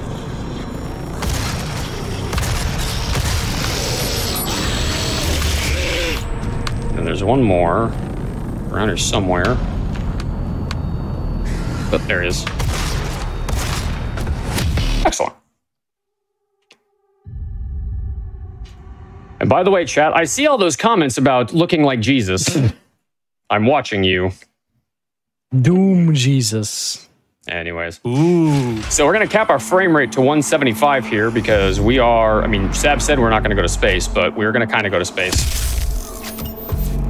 We like to go to space sometimes. Yeah. Gonna land Space! Space! All right, so we're going to land here. I'm going to do a big, thick jump across here. Very nice. That lands us over here. We're going to drop down again, and into another rune trial. Back to back rune trials. Now, this is the most challenging rune trial in the run, so I'm going to need real concentration here. Big time concentration.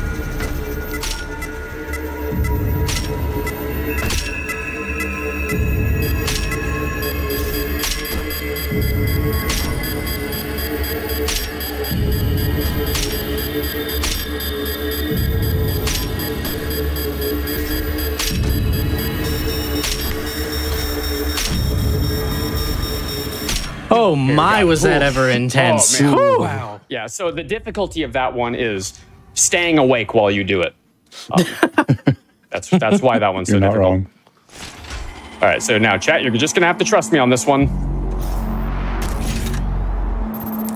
I know what I'm doing. All right, we're going to come over here. Now, this is where we're actually going to, like, severely abuse the respawn mechanic of the summoners. So this is the only summoner in the game that we know of where this can happen.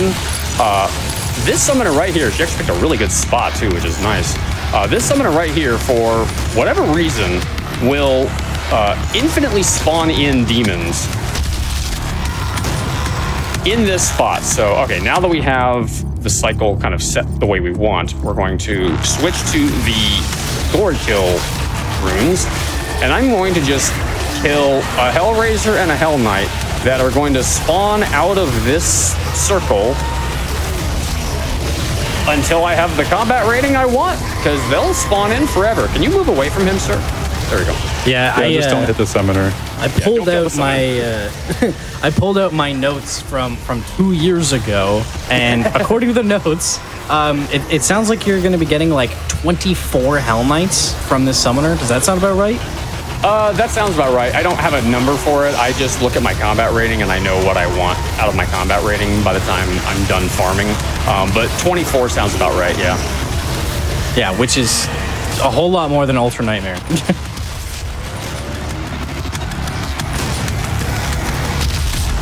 Yeah, we're going to get almost all of the combat rating for this level just in this one spot. Where are you? Now, every once in a while, she will pull what I call an American Gothic, where she'll get right up next to the Hell Knight and make my life awful. Please move away, ma'am. Thank you. If anyone has ever played a multiplayer game and you got spawn killed instantly, that's what this feels like.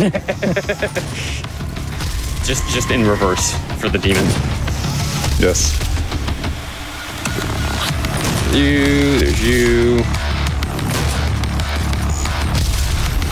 All right, I need to, and I also have to chainsaw 5 demons in this level. So this farming actually works out really nicely for that. Just got to be very careful to avoid her. And she's mostly been actually playing nice with me. There's been a few D-Rust runs where she would not leave me alone. And she would do basically what she's doing right here, where she's too close to the action, and I get very nervous because there's a wide enough AoE on the Gauss cannon that if I shoot it at a Hell Knight while she's standing too close, I will nick her, and then that will cause a real problem. Uh-oh, I have to kill you. I assume with the instant siege, it's enough damage to instantly kill her. Oh yeah, she is a one-hit with instant siege. Most demons are. And she is considered an alpha demon, but she's not an alpha demon that stores a lot of health. Move away, please. Thank you. She's the support character. All right, so I'm gonna let her spawn in one more. Nice. And Close encounter's done. Takes that out. All right, now I need to get one of these revenants to jump up. Please jump up. Jump up. Jump up. Jump up. Jump up. Jump up. Get airborne. Thank you. Nice. Jeez. They always go airborne when you don't want them to, and they stay grounded when you don't want them to.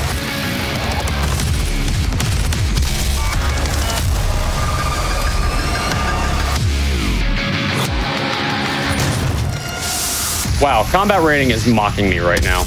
Look at that. I think you'll be okay. Can you imagine though? So we're going to jump into here, land in this room. This is actually where you're supposed to meet the Pinky for the first time.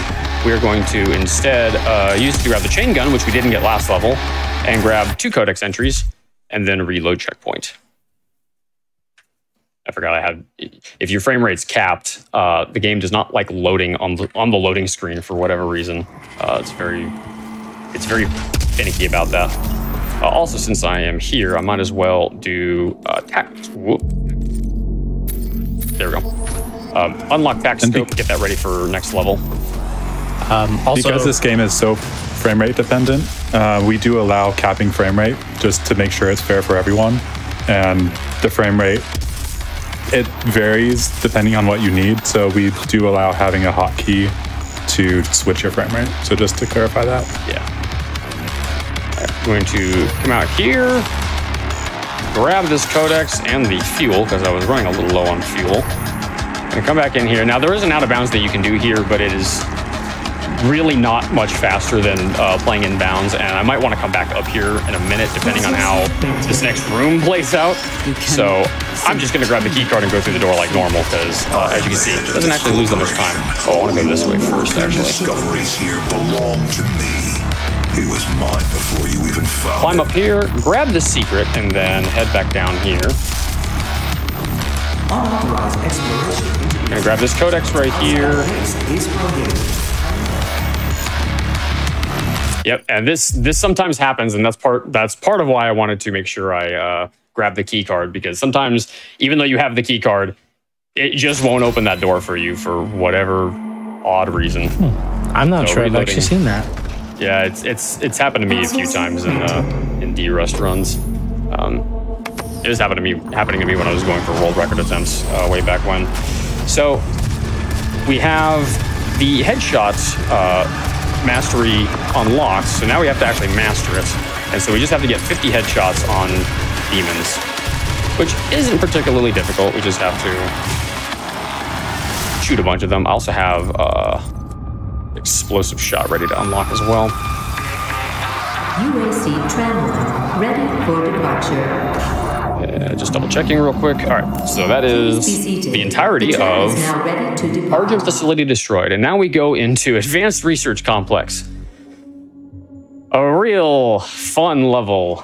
This is the longest level in the run by a very wide margin, and we are going to sequence break it to speed it up. And it's still the longest level in the run. So, yeah. I think I've heard more people complain about this level than any other. Yeah. By the way, we can headshot our own hologram. Now, you might think, oh, that's a funny glitch. Surely it has no practical implementation. No, actually, if I headshot my hologram with the scope mastery unlocked, I will get an extra point on the headshot mastery. So I'm able to get 4 headshots while I'm in this train. By the way, that only works while you're on this train. It doesn't work anywhere else in the game. Only on this train. Weird. It is the strangest thing. That's so weird. Yeah, I discovered that on accident one day while doing a run. It was like, wait a minute, that gives us a point on headshot mastery. And it's been routed in ever since. It's not a huge change in time, but it is funny. I wish I could have seen your reaction when you discovered it. Yeah, I don't think that VOD exists anymore, unfortunately. All right, Double Trouble is almost there. Almost there. Be able to get to this level. I also have to get in this level. This is the only active challenge I have to do in this level. I have to get 5 neck breaker glory kills on zombies. So I'm going to be doing kind of finicky but relatively precise setup to do that. Yeah, see, that's not what I wanted. That's part of why we've left the glory kill runes equipped, because I can do the glory kills faster by doing it this way. Can you not? There we go. All right, bottle opener's done. The most devout members of the UAC the switch. fully indoctrinated. They have assimilated the UAC core belief, a world of power, born again of fire. So I'm gonna leave Seek and Destroy on just because I do have to get a lot of headshots on, or a lot of glory kills on that one to upgrade it. So I'm just gonna leave it equipped to kind of get more headshots passively. Are you alive? Does a headshot require getting a headshot just in general, or killing with a headshot? Killing with a headshot, yeah. It has to be a death shot. Demonic presence and unsafe. And then I also have to get Cluster Strike. That one requires hitting an imp directly with the alt fire on the shotgun. On the Is it imp specifically? It is imp specifically. That's such a strange, like, why? Well, I mean, it's the same thing with summoners for lock-on burst. You have to kill a summoner with it, so. So I'm going to avoid killing everything else except for these Hell Knights, and I'm going to kill them with the chainsaw, and I cannot get an animation cancel on it, or there will be a very big problem that we run into with combat rating later. Okay, I see him. So I have to be kind of careful with chainsawing these guys to make sure that I'm not screwing that up. So I want to kill one more Hell Knight. There you are. Whoop. Yeah, I don't want to kill him while he's mid-attack. I might get an animation cancel, and that would be bad. We don't want that.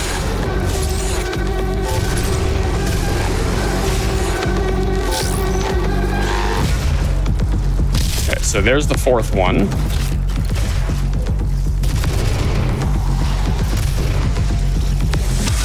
All right, so we've got a summoner. I'm going to say absolutely not. Please leave. Got that one. Nope, you're gonna stay put.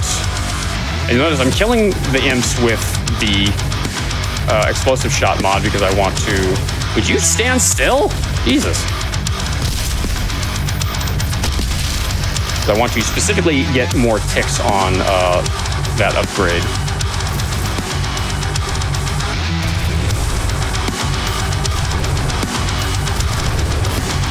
Oh, good grief. That railing collision is so wonky that it was blocking me. Something's alive. Oh, there's 2 things alive. Hide and seek time.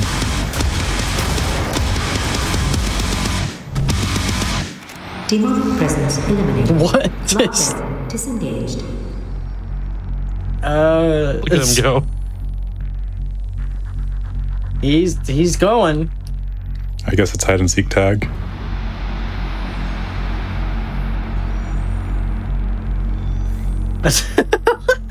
He's still going. All right. Look at him go. Oh. Okay then. Goodbye. What just happened? I don't know how this guy managed to avoid all the hullabaloo of that fight, but sure, he's still down there. So, anyways, now there's a cutscene that we would normally have to watch, but we're gonna go ahead and just skip that by flipping through this wall. The game will let me. And some paper clips are a lot harder than others, and for some reason, this one's actually very difficult. Yeah. We don't really know why. Yeah, some of them are literally you can just wiggle into the wall and you'll just phase right through it. And others are very specific and you have to get specific angles and specific inputs with specific timing and yeah. Yeah, this one doesn't normally give me this much trouble. I'm actually surprised I'm having this much difficulty with it. I can see you're catching like on the corner. I think it's just the catch is there, but I'm just not sliding into it.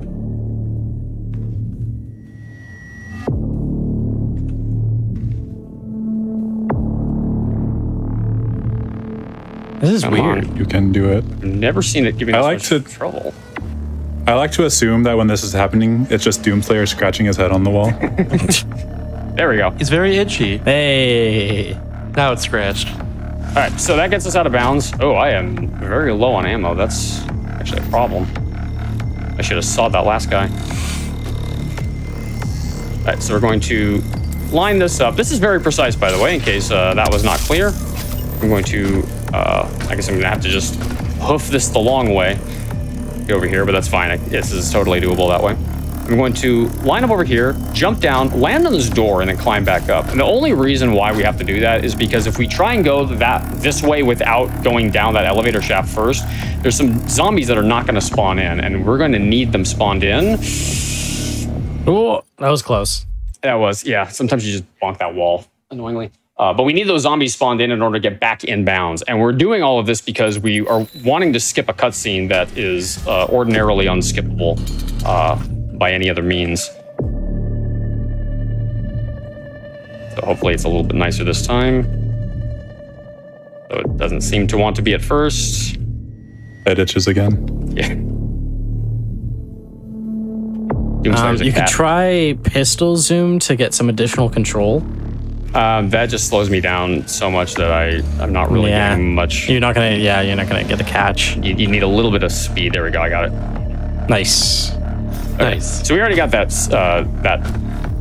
secret over there, so we don't need to go back for it. We just need to go back this way to walk into the elevator shaft. And by the way, the reason why I have to line up on the floor like this is because that floor is actually not there. It's completely, it's not solid. You'd fall right through, so I have to be very careful to land on the door frame the way that I did.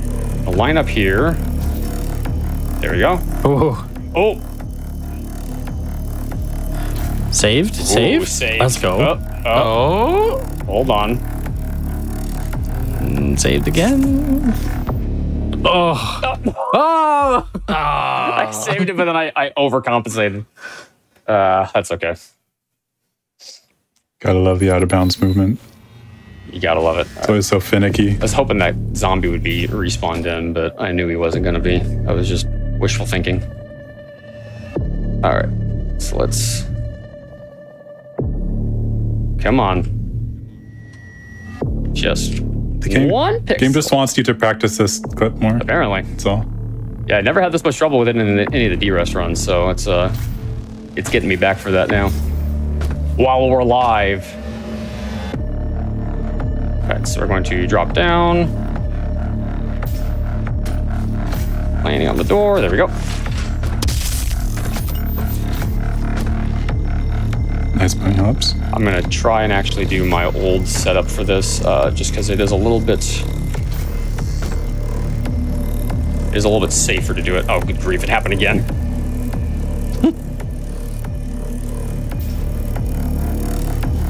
There we go. Okay.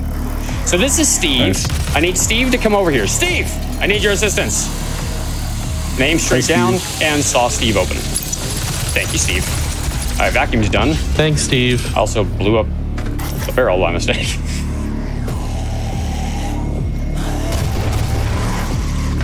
Again, we're gonna go for headshots. This guy being in the elevator is a little unusual, but that's fine. We're already halfway done with Devastator rounds, which is nice.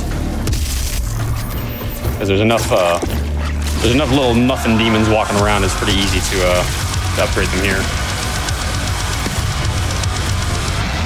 And we also got a ton of imps in this arena. Can you please get a headshot?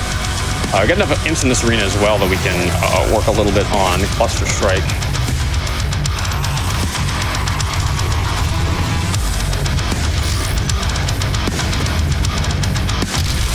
That's annoying.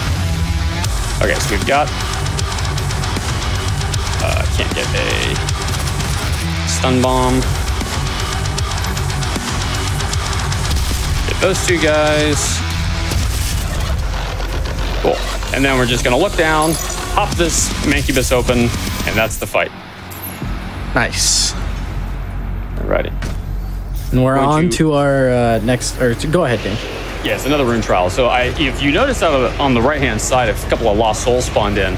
We have to spawn them in before we go into this rune trial. Otherwise, they will continuously spawn every time we try to do the skips that are coming up after this rune trial. And that is very annoying because they will hit you and stagger you. And it is very frustrating when that happens. So by spawning them in, they will not spawn in once we start doing those skips. There you are. Also love these rune trials because the demons so wonderfully blend into the environment, which is so nice to parse them out from everything else you're doing. For camouflage. Yeah, and this one is if you basically are frozen in place until you kill a demon, at which point you can move for 3 seconds, which is really nice because if one of them's stuck behind a wall and doesn't funnel his way toward you, you have to restart the mission. Which is really fun. So I'm gonna leave the pistol out for the moment while we're doing this part. Just until I hit this checkpoint. Yeah, I don't know why I was not wanting to trigger until I jumped, but that's fine. Reason why is because I'm gonna need the pistol out when I start doing these skips in a minute, because we're gonna be doing a bunch of rail boosts. So just kind of traversing through the chasm here to get a few more secrets, collect a few more things like the Sergeant Cell, random little bits and bobs of things that we have to grab like that. Combat rating is looking a little bit low as well, so I might do a little bit of imp farming in the final arena of this level. And that is the chasm. So now we're going to reload checkpoint. I'm actually going to cap my frame rate here. And we're going to do a rail boost off of this I-beam multiple times. Yeah, this is our new hub now.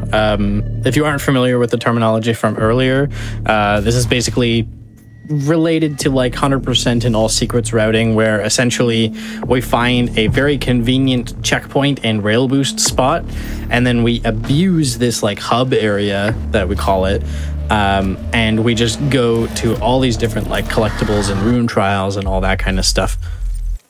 Yep. So this is one of the funniest little routing bits that we had. Basically, we grabbed a rune trial from out of bounds. But the thing is, if we did that rune trial and then completed it in the level, we would be soft locked. Or actually, rather, we'd be hard locked, at least until we reloaded the level. So we have to touch that rune trial and then actually exit to the main menu and play the rune from the main menu in order to be able to not be locked in that room. Because we skipped the whole sequence where we unlock that door. So I'm going to just really quickly exit, escape, and then we're back in game. So now I've gotten both of the rune trials from this level, which we'll need. And those are two that require a bit of farming. So I'm actually going to swap to them.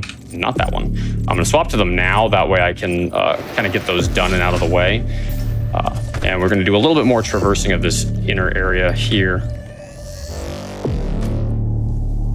So this is a really high boost. I'm gonna fall. Okay, we're good. And I believe, so with Bloodfield, we only have to kill 50 demons while like basically using the perk, which is like a speed up after a glory kill. And I believe that's doable within this same level, right? Next level. We'll get it done next level, yeah. It's going to be, I mean, if you were to sit and farm it in this level, you totally could do it, but that would be very slow, and slow is bad. So. Yeah. Meanwhile, we're going to have Intimacy is Best, which is the most recent rune acquired. That'll take a few more levels. So, yeah, fall damage calculations are a thing. Sab, would you like to explain quote-unquote fall damage in this game? Well, we'll be here for the next 30 minutes. It's complicated is how he always starts this explanation. Is it possible to give a TLDR for it, or is it? So the game doesn't have actual fall damage.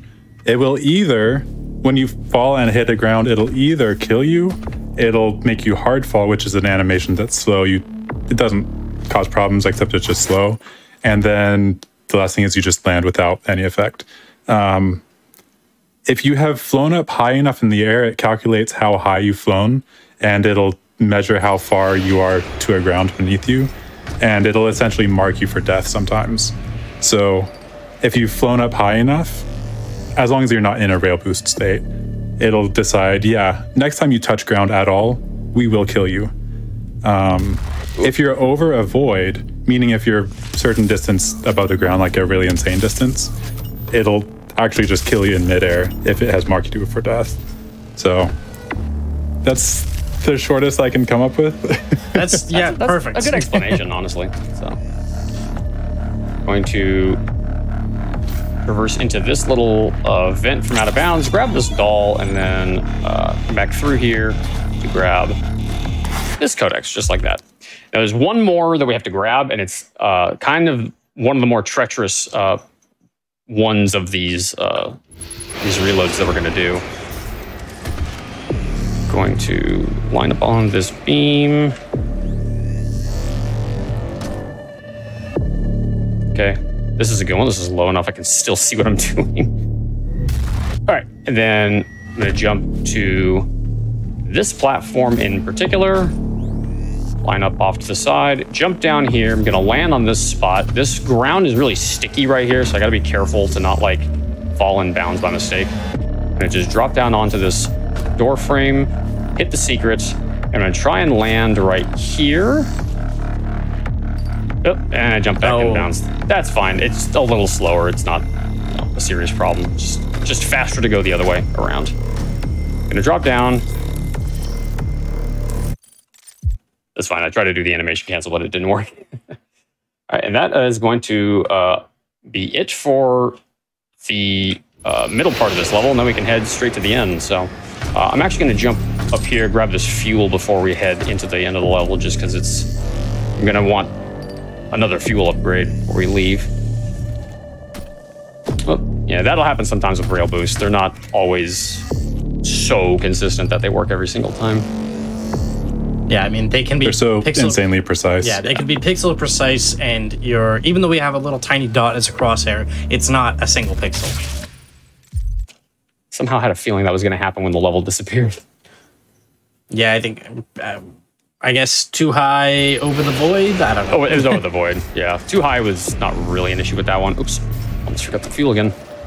Yeah, because we're grabbing the fuel after the checkpoint, we don't have it, so we have to grab it every time we do this attempt. Anyone who speedruns this game out of bounds becomes very familiar with in-air deaths. Come on. Going over a void. Yep. It's pain. One might say they're unavoidable. Oh, God. Oh, my God. I didn't realize you were setting up for that. I wasn't. I just saw it there, and I was like, I can't pass it up. All right. So landed in kind of a weird spot, but we are now in the last fight of this level. Don't do it, Revenant! Don't do it! Oh, he did it. He jumps there every single time? Every single time. It's 100% consistent. It's like he's programmed to start that fight by jumping into that exact spot. I'm not sure why, but yeah, he does. All right, so I'm killing a few imps just for combat rating because imps will infinitely spawn in this arena, which is nice because if you're low on combat rating, you're probably going to want to do that. All right, so once the heavy metal guitar starts dropping, that's when the summoner has spawned in. We're gonna let her summon some demons. I'm gonna do a glory kill and then send a BFG round down to kill everything. So that cycles one phase of the fight. Now we're going to sit around and wait for a little bit. I'm gonna wait. I'm gonna use this imp right here as my my guinea pig for this fight. I'm gonna stagger this one just because he is getting a little bit in the way. All right, so now that we have the Caco Demon spawned in, I'm gonna fire another VFG round. And that is gonna kill off just about everything in the fight. Actually, already got 10 on intimacy, which is cool. So do you use that glory kill just to time the spawns? Oh no, it's for blood fueled. Oh, okay. Since I gotta get a glory kill to start blood fueled, so that's how I do it. Lockdown disengaged. Alright, so we're going to Lazarus service elevator now. start this. I'm gonna wait for the dialogue here. Demonic presence at unsafe Grab the quad. Lockdown in effect. And that's the fight. Demonic presence. Beautiful. Lockdown disengaged. How did we end up with intimacy is best on that one? Or did we do ticks for that yet? Or We're kind of passively working on it, but we're gonna get to do it a little bit more in this level. But we'll kind of get it naturally as we go. It's one of those things like, yeah, you can farm it, but farming it's generally slow, and it's just a lot easier to farm it passively as you play. okay. Yeah. So now we are in Lazarus. We're in the final 5 levels. I'm going to take the moment to upgrade the pistol. You'll find the Helix Stone in Olivia's And then if you drop private archival lab a hologram here, within this facility. that happens. Who have ever seen the stone? But It's very if you weird. I came don't know to why that us for happens, a but reason, yeah. you might be able to see something in it we haven't. All right, so this is actually going to feature, like this very first part of this level is actually going to feature one of my favorite efficiency spots in the run. I'm gonna grab this codex, grab this fuel, It is not pick up this, swap mods right here, drop down. Once this imp spawns in, release the heat blast, glory kill this guy, and fire a BFG round. So that's gonna give us ticks on blood fueled, intimacy is best, and it's going to, whoop, still not done on Double Joel yet. And it's gonna pop one of the mission challenges for this level. Nice little bit of efficiency right there. And now That was we're going gorgeous. to, yeah, thank you. And now we're going to work on farming out ammo boost, because there's this ammo box right here next to this checkpoint. It is the perfect place to finish off ammo boost. And now that we have the BFG, we're going to want ammo boost fully upgraded. Meta, why? So probably the main reason that ammo boost is part of that alpha the alpha rune rotation that I mentioned earlier, where that's our top 3 runes, is because ammo boost has a random chance to drop you, once mastered, has a random chance to drop you a BFG ammo. Now, if you don't understand why that is such a big deal, go back about 30 seconds and watch just how many demons the BFG just killed. Yep. Demonic All right, presence. so that is that first demon out of the way. I'm going to take him out. Now for this rune, I want to, I have to do another variety, is the Spice of Life challenge. So now I have to do it on these soldiers. So I'm going to, nice, that's a good one. I'm going to be doing glory kills on these guys specifically. Ironically, killing the Hellraisers also counts as killing a soldier. I guess they're treated the same way in the game's code. I hear him, there it is. So that's 3. I need 2 more. There's 1. Excellent. And then I heard another one up here. There it is. And so this is where we're going to get a little bit more on blood fueled. I'm going to chainsaw him and then send a BFG round down the arena. And the game just dropped me another one. So, oh wait, no, it didn't. I heard it gave me one, but it did not. All right, so now I've got like a lot of the mission challenge stuff that I wanted to get done. Can you guys get out of the way, please? Now, for Cluster Strike, does that have to be a direct hit on an imp with the Direct explosive hit. shot? Okay. Direct hit, just like that. There we go, I got my headshot. All right. Demonic presence eliminated. Lockdown disengaged. All right, so now we also have to get headshots with the pistol, which is very easy to do with Volunteers are these zombies. for the UAC's exciting new Revenant research program. Didn't give me the headshot there. We only need 2 more imps, which is nice. That'll be done in just a second. One of the tokens that we did not pick up when we were duping tokens is actually this one, just because it's faster to actually grab that one since it's right there. But then we reload checkpoint, and now we're going to take advantage of haste. So I'm gonna come back up here, grab this haste. That's why I didn't grab it in the arena. I'm going to move down this hallway with it, because that is much faster than not having it. Olivia activated the hell wave from somewhere inside this facility. I did hope she could. And now we're gonna grab another mod right here. This one we're gonna grab is mobile turret. I'm gonna grab that fuel just because it's there and I'm short a little bit. Come on. And yes, the Cyber Demon showed up for exactly 1 frame. If you saw that pop up on your screen. I was gonna say, why that happened? Yeah, that is just a weird visual bug. I think the normal route that you're supposed to go, rather than like the reverse secret route that we take, it's supposed to be like not like a jump scare, but like a tease of what the final boss is gonna be, because you're supposed to see it from the other side of the glass. The boss in this level. Final boss. Or yeah, sorry, the boss of this level.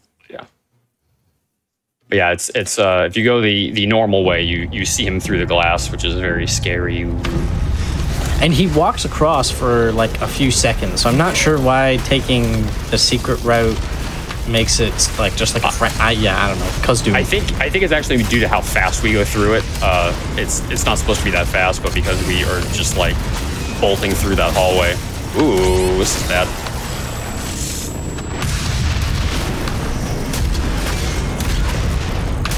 This might be a problem. You're fine. Yeah, we should be okay now. Just always get worried, because especially with that spot right there, because I can't see him at the foot of the stairs.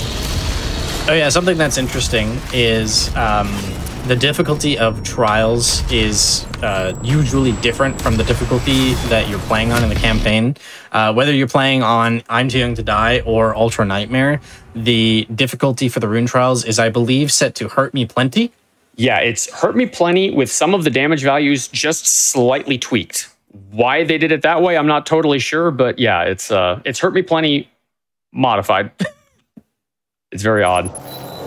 So yeah, now we have Rich Get Richer, a very mediocre rune that's like, kind of whatever.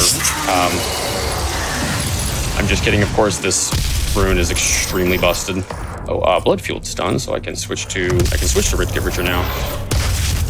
Busted is an understatement. Yeah, busted's a little bit of an understatement, as Sabuline said. Basically, as long as we stay above 100 armor, we have infinite ammunition. Which we don't have yet. Necessarily need to tell you. Yeah, we don't quite have that yet, but we will have it soon.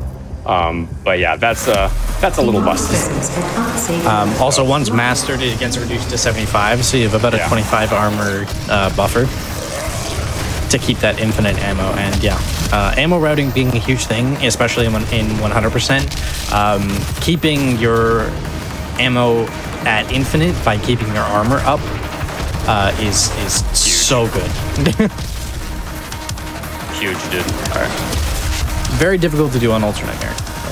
Yeah. So I have that BFG around there, but I need to get headshots, and this is a really easy room to do it in because there's a lot of small fries in here, and I just want to get this done as soon as I can. All right, we're done pretty good. We got about 10 just in this one room. I'm actually going to... Oop, that's the wrong mod out. Oh well. I'm gonna get Cluster Strike done, actually. I heard you. Where are you? There you go. Now stay there. Stop moving.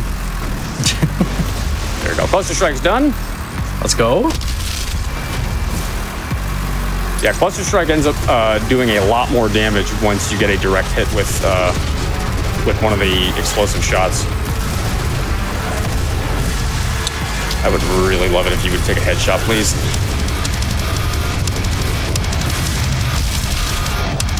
Nice. Use the Hell Knights to get it. That took on Mobile Siege.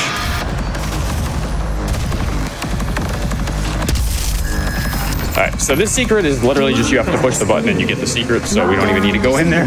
It's just a token. It's nothing we actually need. And refill my ammo here. Now, I'm going to ask you to look to the right side of the screen over at this zombie right here. Watch him, watch him, watch him, watch him, and he died. I actually refuse to watch that, but yeah, it's funny. All right, this is the last little bit of my headshots on that guy. Okay, I need 3 more, which is fine. I can probably get that in this fight.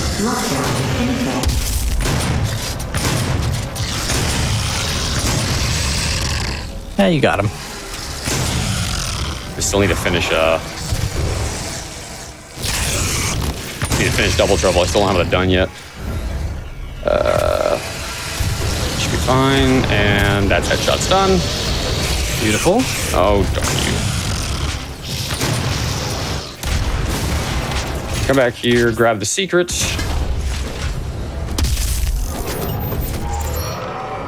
And I'm just gonna send a BFG around to finish everybody else off.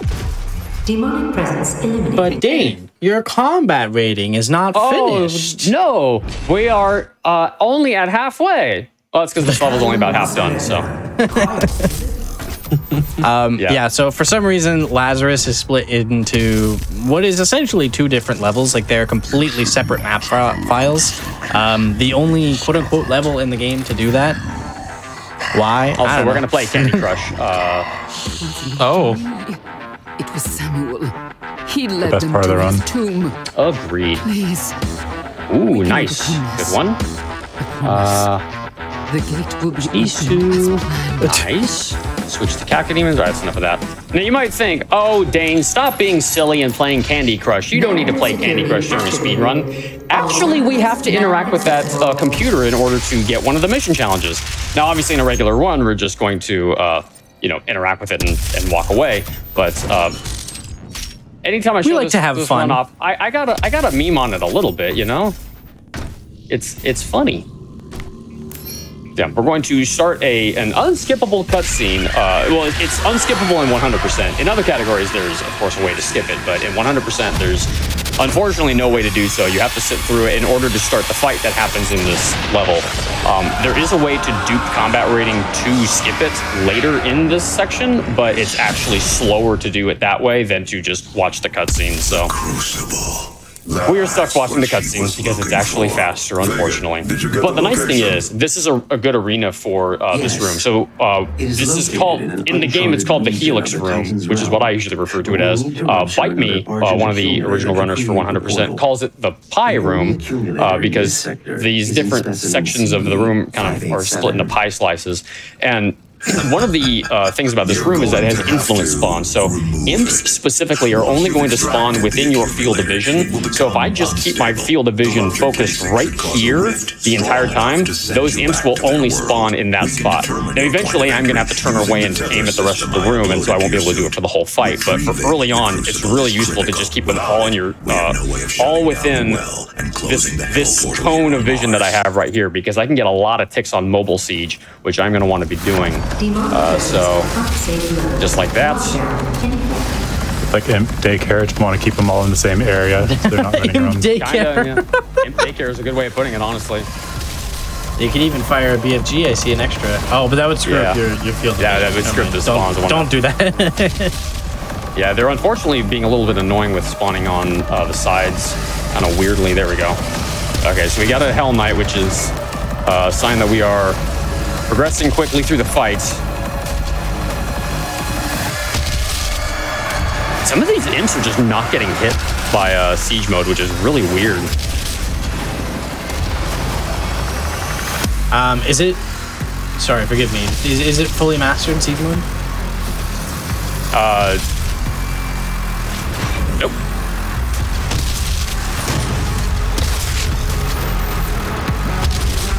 Demonic presence eliminated. Cool. All right. Lockdown disengaged. So now that I've got tac scope done, whoops, too far over. I'm going to want to get the pistol headshot upgrade done here. And luckily there's a few zombies where that's really easy to do that, so. Oh my, another BFG shot? Yep, it's entirely random, and it's very, very funny when it happens this often, because it's just... It's supposed to be 5% of... Like, there's a 5% chance when a demon dies, it drops a BFG round. That 5% sometimes rounds up to like 50 for whatever reason, and then sometimes it's just absolute zero. The game just refuses to give you one. I mean, due to the nature of odds, it could happen every kill. It could. All right. Technically. Going to do a little Gauss boost to get up here a little bit early so we don't have to wait for the platform. Going to drop down. We're going to get probably the rest of our pistol shot kills right here. Oh, definitely. And one more. Beautiful.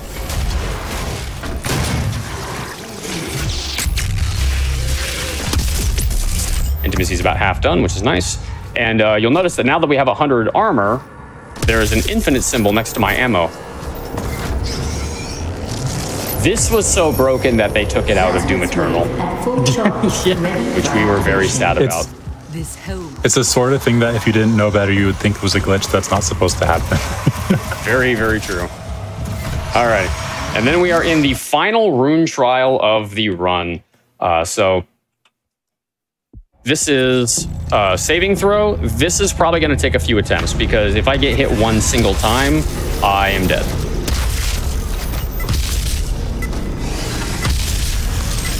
Don't get hit. Don't get hit. Easy. I'm trying. You're not helping. Thankfully, instant siege mode helps out a lot here. Yeah, but it doesn't. With the Hell Knights. Doesn't completely make it perfect. No, certainly not. All right, and this is what aimbot looks like, chat.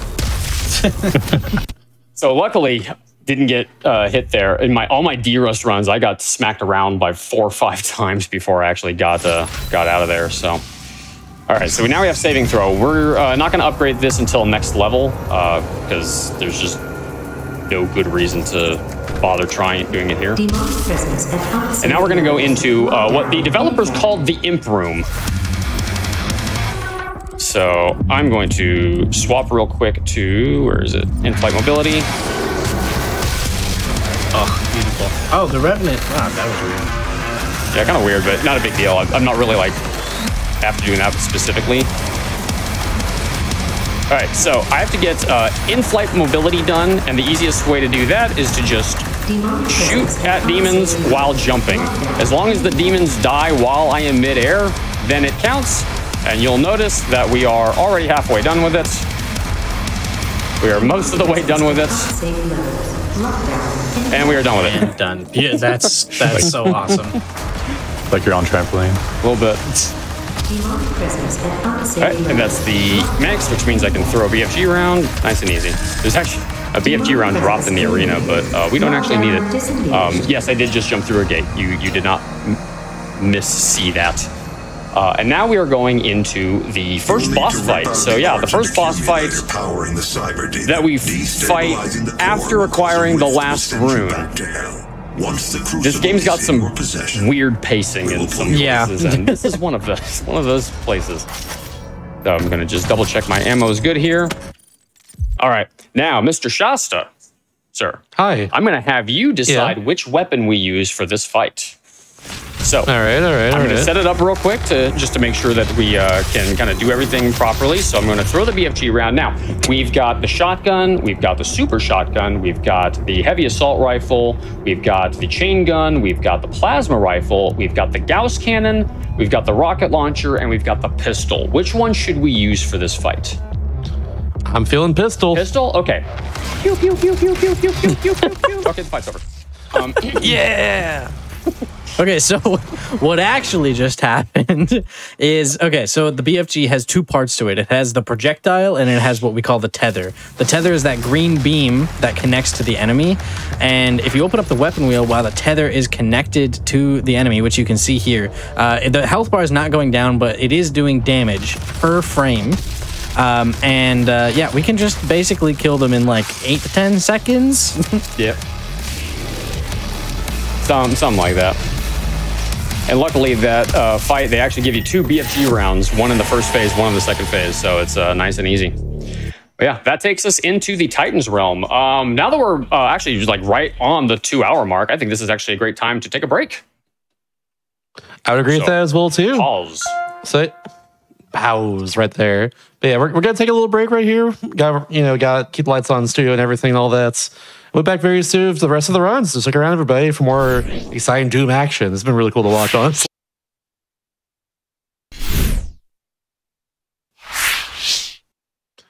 welcome everybody to Do All the Things. GDQ Hotfix show all about hyper speedruns and completionist runs in general. I understand, Danny, you have a little guest with us right now. What's going on with that? This is, no, she is being ornery right now because I've been holding her for a while.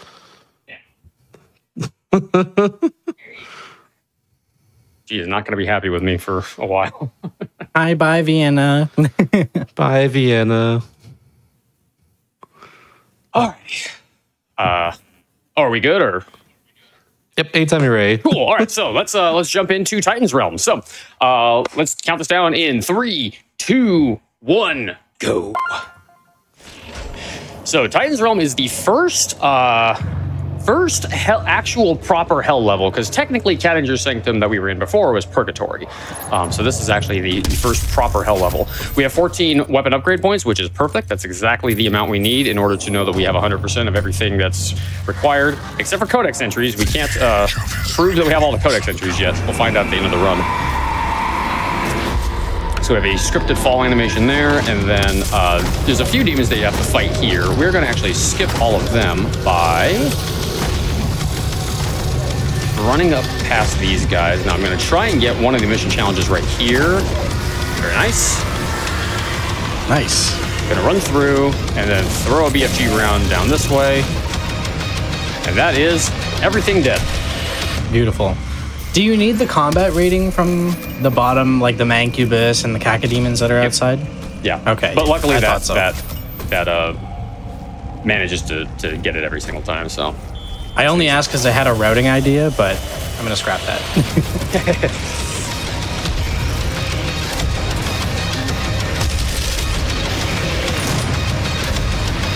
Amusingly, the BFG is more powerful when you don't hit them. Yeah. Yes. Ironic. Which I think has always been the case. Well, in Classic Doom, it's more of just whatever demons are on your screen, I think. But still, I guess that kind of applies. Yeah, but we're on the IdTech engine's quite different from back then. Yes. A little bit different. A little bit. Here and there. So we got one more, not that one. One more weapon mod there. And now I'm going to pop this imp open. Pop!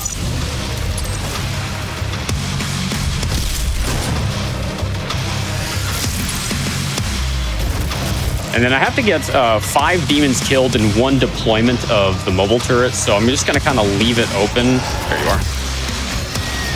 And get this Revenant and this Hell Knight both dead. And the trick to doing that is to just not hold the button down and leave it like that. You got to actually let go of it at some point. I still don't have double trouble doing it. I can actually get that done. Right here, if these 2 zombies cooperate with me. Nice. They did. Let's go. Nice. It's really actually more about the barrels playing nice than the zombies, but. So yeah, now that Double Trouble is done, Remote Det is done, and Siege Mode I believe is also done now, right? I believe it's done, yeah. Or at least you have the Corona effect. Yeah, we have there's that, there's your alpha weapon rotation right there. Yep. 3, Yeah, once we 4. get to.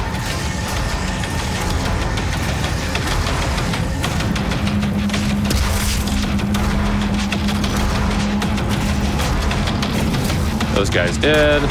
Kill this imp. There's another one. There he is.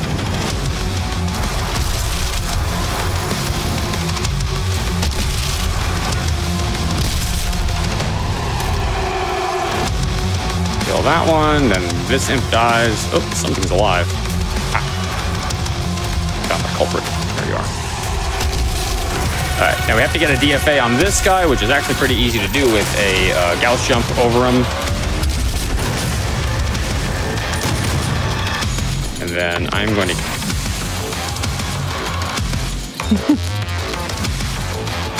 Want to come down here, sir? Okay, I'll come up to you. He moves, I swear. All right, so now I am going to eat a rocket. And eat another rocket, and another rocket. Are those yummy? Delicious. And another rocket. So I'm trying to drop my health down really low because we're going to do saving throw right here. So what I'm going to do is swap to that rune. There it is. This is the coolest thing. Yeah, throw a BFG round, eat another rocket, and then send the saving throw into this room. That pops everything for it all at once. It is quite a glorious thing. And that trick, I believe, is the only thing that lets 100% be done on Ultra Nightmare, by the way, because you have to basically die with it, and you can only use saving throw once. I guess you could use it in like the final 4 levels once each time or something. Yeah, there's a way to manipulate that, but it's a little bit weird. And yeah, all right. So I want you to look at the right side of your screen. Oh, done. How did I do that? Good job. Very efficient. Yeah, so from what I remember, equipment power can be mastered, and the only thing that it actually checks for is if you've like pressed the grenade button. And so if you hold the pistol weapon mod, which is just right click aim basically, yeah, you can just press grenade over and over again, and it's not actually being used. So it's just giving you ticks. Yeah, the game treats it like it is. So you're just getting upgrade ticks every time you press the grenade button. Yep. Nice little, and we could have done that manipulation there. We could have done that at any point, but because we're just sitting there, I think that's why it's routed in that particular spot. Yep. Exactly. Ooh, I have the wrong mod out. There we go. Really? So for this one, I have to kill Mancubi specifically with this mod, and since there's so many Mancubi in this level, it just makes good sense to do it here. Dominator's done. All right. You can actually put the skull switch in before the gate lowers, which is kind of a funny little visual bug. Trigger this Argent Cell, then go back, grab the Codex, and then go back to the Argent Cell. Saves a little bit of time that way. This is going to be our second to last Argent Cell. That guy was screaming too much. Come on. So I'm almost done with the deployment on this. Excellent. Cooling's done. Guys, come on. Then, where's this Revenant? Oh, it's not the other way. All right, we need 2 more. Oh my goodness. We need 2 more charge shot kills, so I'm gonna get another one right here. The game is really trolling me right now. There we go. That is power shot done.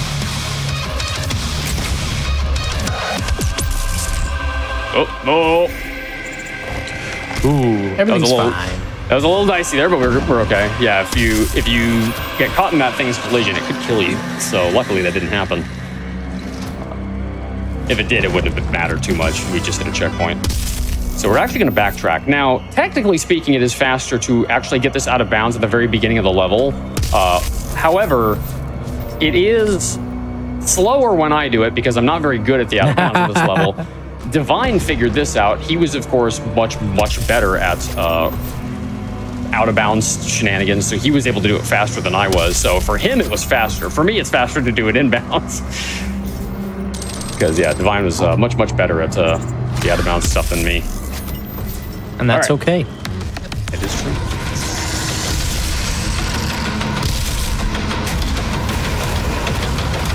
So we're going to do this room in as expedient a manner as possible. We're going to get the attack demon here.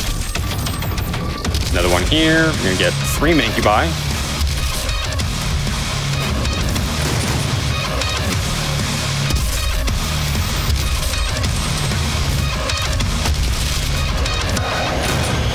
Cool, and that's the fight. That's actually probably the cleanest I've done that fight in a while.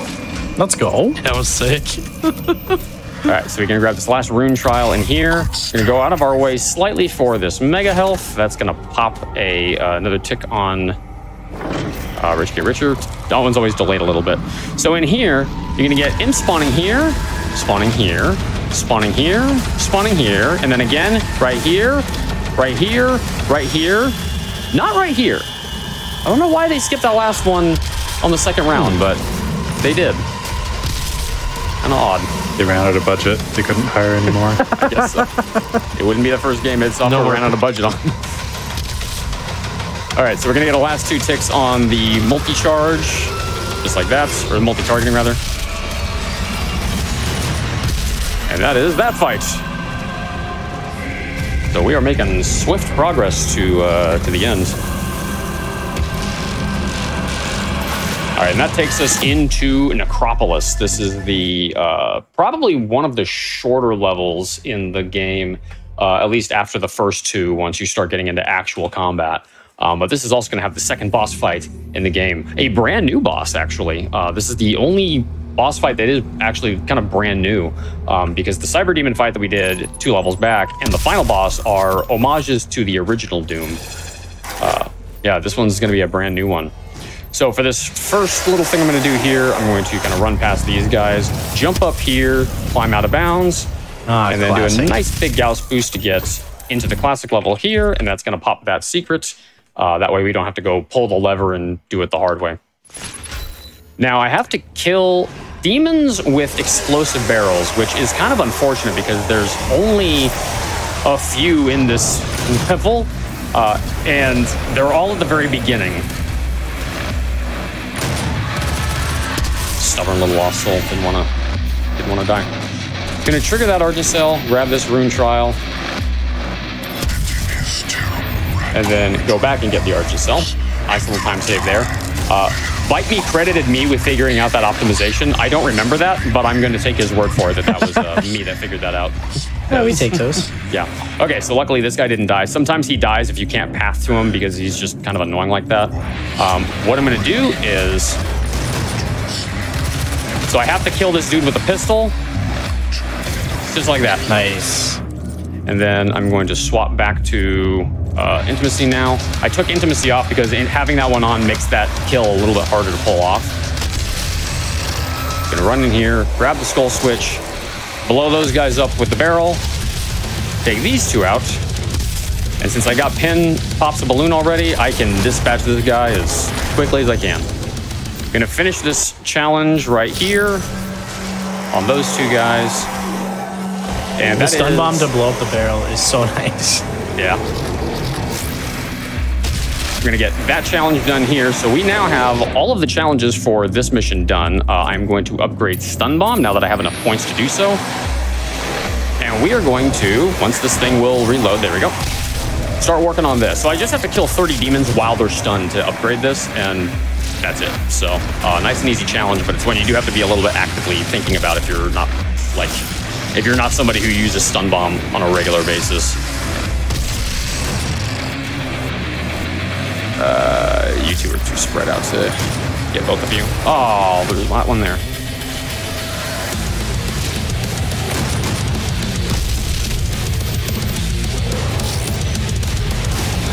We're gonna get a summoner right here. Oop. And then we're gonna get another Mancubus. Just gonna pop them open like that, nice and easy. So that's the auto map. It's the auto map in the hell levels, because it just looks different in that for some reason.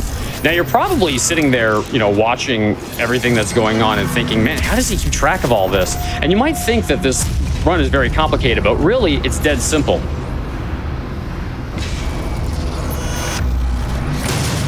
I love making that joke so much. How dare you? So if you don't know, this room is an homage to Dead Simple, one of the levels from the original Doom 2. So I like to wordplay that because it's funny. A few people in chat got that. Nice. All right, so we're gonna wait for this demon to spawn in right here. Grab the quad.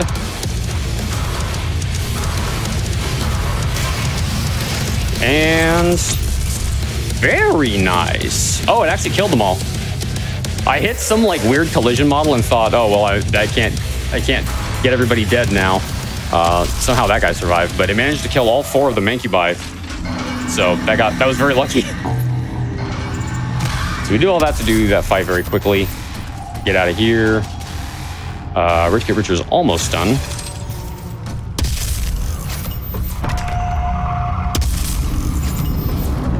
And then we have to sit through like this long animation sequence after pulling the second turnstile right here. I don't know why it takes so long to get through this sequence, but it does, and we have to wait through it. You might be able to hear the siren outside because my window's open right now. A little.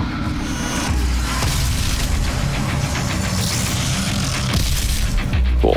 We're already almost halfway done on, or a little over halfway done actually on Stun Ball Mastery, which is good.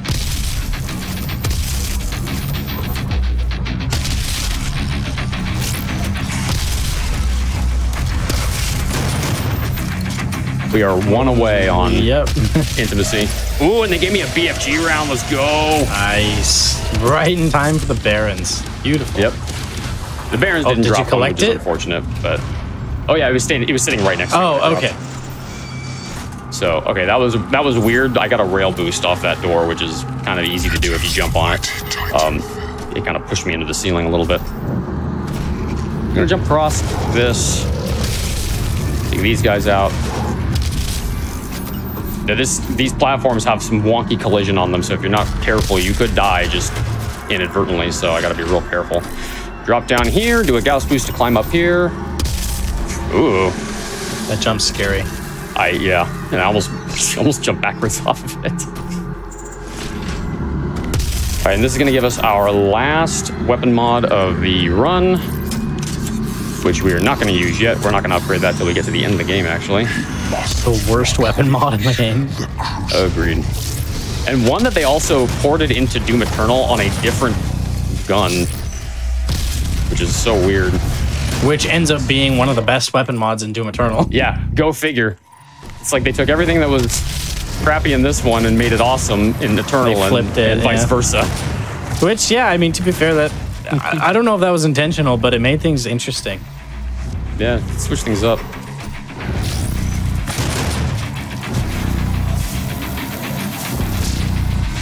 Oh, he was aiming at the sky another there. one. Yeah, so if they drop a BFG round, I'm just gonna use it because, yeah, there's no reason Why not? to. Yeah.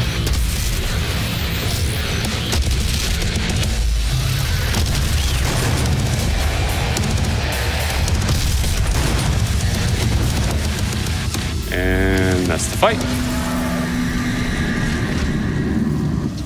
All right, so if we do this fast enough, we'll actually be able to do this while haste is still active, which is kind of funny.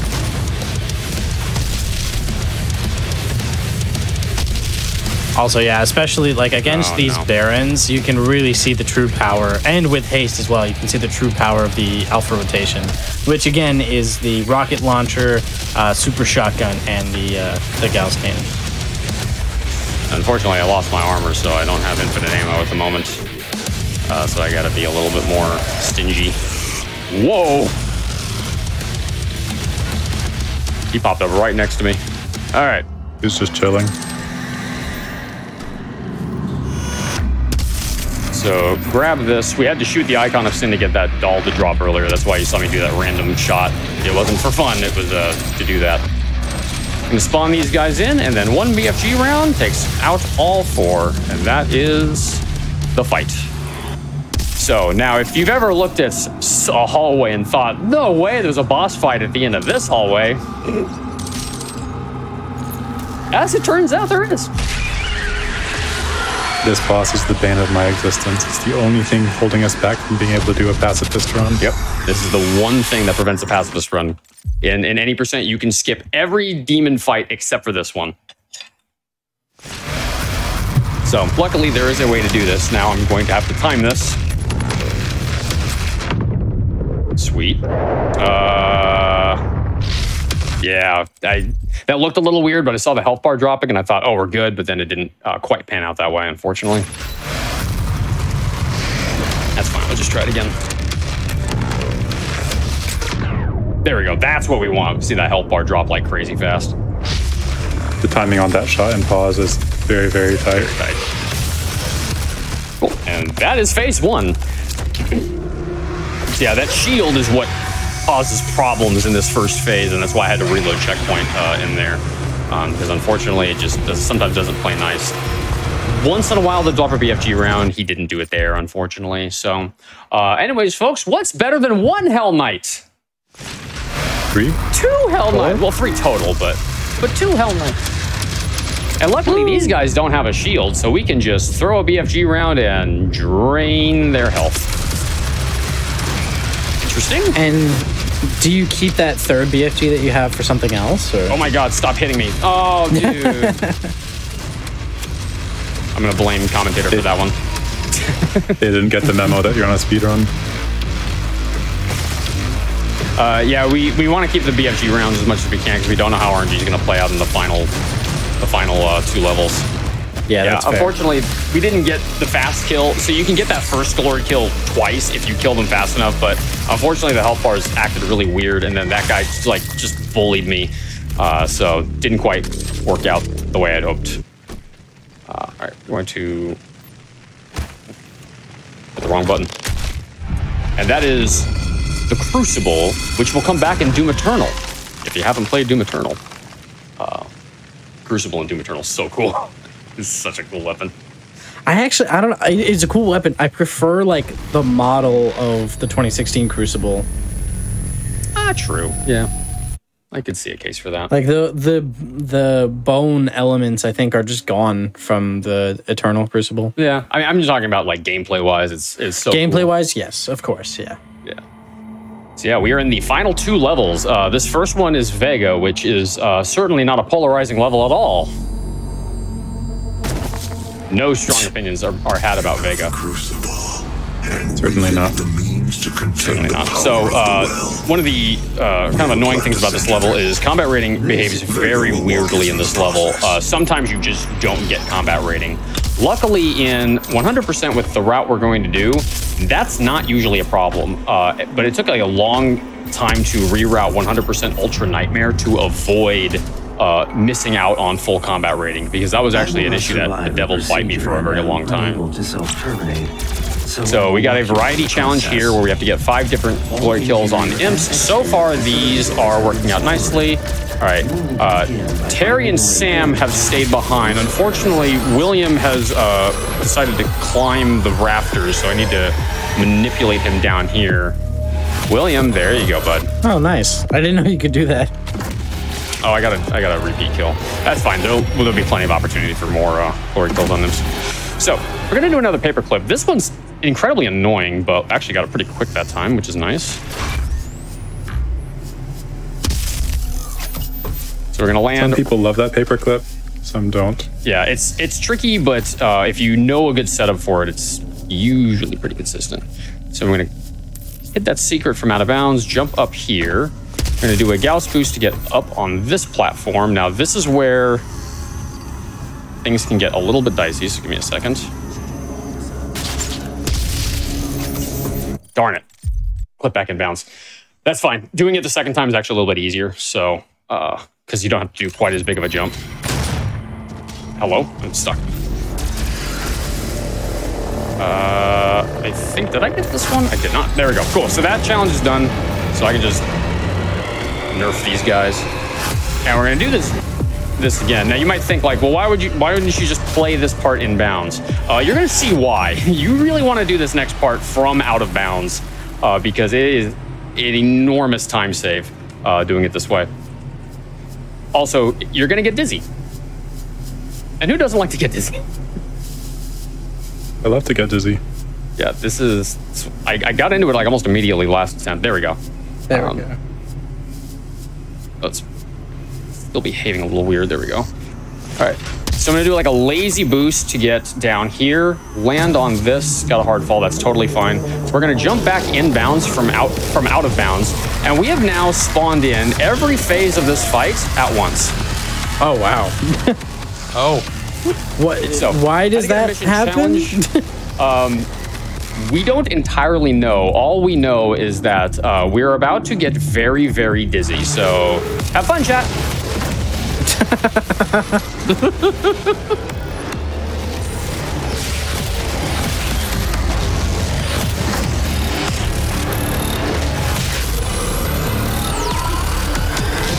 Nope. Jumped out of the way. Now, if you're sitting there going, I have no idea what's going on, don't worry, I don't either. I just click the button and I punch demons in the face. This is canonical Doomslayer combat. Yeah. So another Actually one. ripping and tearing. Definitely some amount of it for sure. Okay, one of the imps just kind of like died, which is fine. I don't. Oh, nope, he didn't die. The music stopped at the wrong time. There we go. Okay. So now we're through. I'm going to. Shoot. If I can get you to stop moving for a second.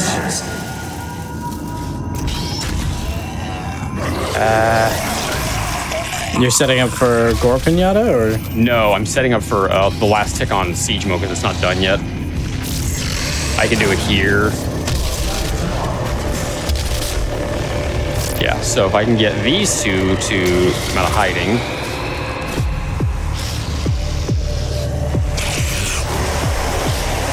That works. Should you find yourself caught in a level 3 demon contamination event, it is important. There we go. Nice. Nice. I have a tricky setup for that, but and I'm out of ammo, which is annoying. Actually need ammo, so I'm going to take a moment to saw this guy open. Because I actually can't do this part without ammo. So Gore Pinata is another challenge in this level. It's annoying, and on Ultra Nightmare, you have a very finite number of chances to actually get it done. Luckily, there's a pretty consistent setup. Run in there, stun everything, shoot that pinky twice, and throw a nade, and you're good. Doesn't always work, but it's usually pretty consistent. And I am, of course, out of ammo again for this. Come on. That's okay. This guy will give me ammo. So the 2 tokens in this level are required because they are directly connected to the secret triggers. So you have to pick them up in order to get the secret. So those are the last 2 that we needed. Why we didn't collect all 36 in the 3rd level. Why we duped 29 of them instead of all 36. Because these are the last 2. The other 5 were accounted for earlier. So this is the coolant room, and anybody who's like actually played the coolant room in like your casual playthrough, you probably broke these coolants one at a time, right? I don't remember. Yeah, we do all 4 at once because fast. A little scarier that way, but luckily there is consistent throw that usually works, although it's been giving me a little bit of hassle lately. Oop. Yeah, this room also has 2 summoners. Can you please switch weapons? Alright, I think that is everything. Thank you. You can now move. And yeah, you can boost over that door. Now, cool guys don't look at where they're landing. That was scary. That was cool, you mean? I had faith. Sab is a real one. To gain access to my core, the demonic threat must be removed from the last room up here. This is the tram station. I'm going to throw a BFG round, jump over and grab this one. That is going to kill everything that's already in here. And now I'm just going to BFG every phase of this fight. So I'm going to wait for everything to spawn in. Ooh, that guy almost ate the whole shot for everyone.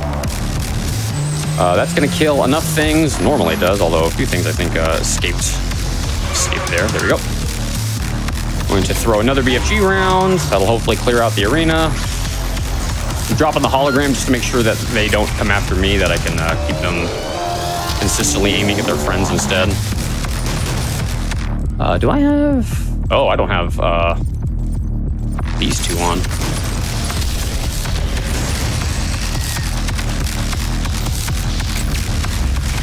Okay, so there's 2 BFG rounds down here. If luck willing, they drop a 3rd. Although they are not so far. I hear a pinky.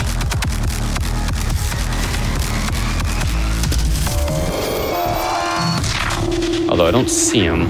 There's an imp. Oh, that's everybody. Okay. So earlier I showed you the 2nd coolest rail boost in the game. Now I'm going to show you the coolest rail boost in the game. Chat, are you ready? for the coolest rail boost in the game. Also realized how dark it is in my room. I'm gonna turn my lights on. I'm ready. So this is I am too. coolest rail boost in the game right here. If I can find my setup point on this little teardrop marker. Aim right here and... Oh, darn it. Hold on. Yeah, this boost has been giving me problems lately. I'm not totally sure why. I've been bouncing at that weird angle. Okay, so let's try this again. I am losing energy. Let's try and get a clean one, because that wasn't a super clean one. But you can see what we're going for here. Rather than having to jump, to climb up there and you know, the long way, which takes a long time. We're going to try and do this the fast way, which is to give ourselves a boost up there. Oh, come on, game. Be nice to me. You might notice Dane opening the map right before the rail boost. Yeah. That's to very precisely time the inputs of jumping forwards, because these are really that precise. It basically buffers the inputs together. Why is it not being nice to me? If we don't get all the way up, I at least want to get most of the way up, just so y'all can see how it works. I have managed to boost my way all the way to the door before, though, which is really cool, but I'm suspecting the game is not going to be nice to me today. Yeah, okay, I'm going to do it one more time. If it doesn't work, I'm going to just run up the thing the hard way, which I don't want to do. I believe.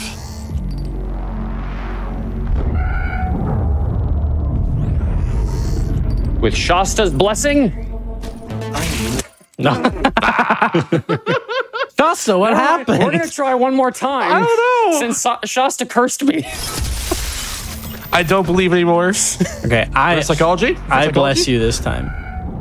Doom might be susceptible to reverse psychology. Let's see. There we go. Hey! That one. All right, I'm gonna do the second one as well, which is awesome. My lack of belief worked. Once Vegas core is destroyed, Shasta, don't believe in this one either. Wait, hold on. Whee! Okay, that was a little bit of a low boost, but that's fine. You can see the I had vision to that zero one as well. No faith at all. Okay, whatever it takes. They will not allow access to the well without a fight. So we're gonna grab that codex, because that is the last codex we need in there, and it's an easy one to forget if you don't grab it now, because we are about to end the level. Hopefully this comes in underestimate. I believe. I believe as well. Thank you, Vega. Let's hope. All right, we are going into the final level. So the final level is a long one. It's not as long as Ark, but it's up there. It's definitely a bit of a long one, and we're actually going to do a little bit of farming in this level too, because we've still got a bunch of things left to unlock that we haven't finished yet, just by virtue of we've been upgrading other things. Luckily, there's a consistent place to kind of get everything done in this level. So we have 28 weapon upgrade points, which is exactly the amount we need. We're going to get our last 3 weapon mods unlocked, and we're going to finish off the suit. So the suit is now fully upgraded. Nice bunny hops. All right, so I need to get... Those bunny hops are not easy. 4 of these pins. There we go. All right, so I'm gonna switch mods. There should be a Hell Knight that drops down here, although lately he has not been dropping down from here. He's been coming in from this side. Not sure why. Kind of weird. All right, do I have... Seeker Destroyer's not done yet. I'm actually going to go ahead and make everybody dizzy again. Get ready for dizzy, chat. Nice, a BFG right? BFG, yeah.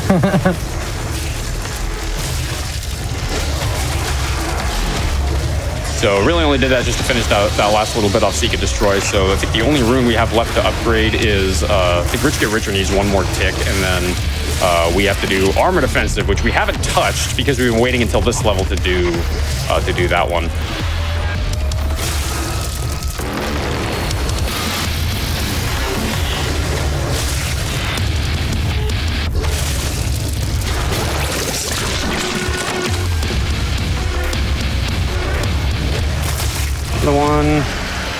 think that was the last demon, actually. Perfect timing on Berserk. Yeah. Okay, so a little bit unfortunate is my combat rating is a little bit low here, so I'm a little bit worried that we're not going to hit the full combat rating for this level. That is unfortunately a recurring theme with this level. Some of these later levels, just sometimes you don't get full combat rating when you play them the way we do. And there's not really a good way to get around that. All right, so I have to get another weapon mastery here. Where did you come from? Cool, that's done.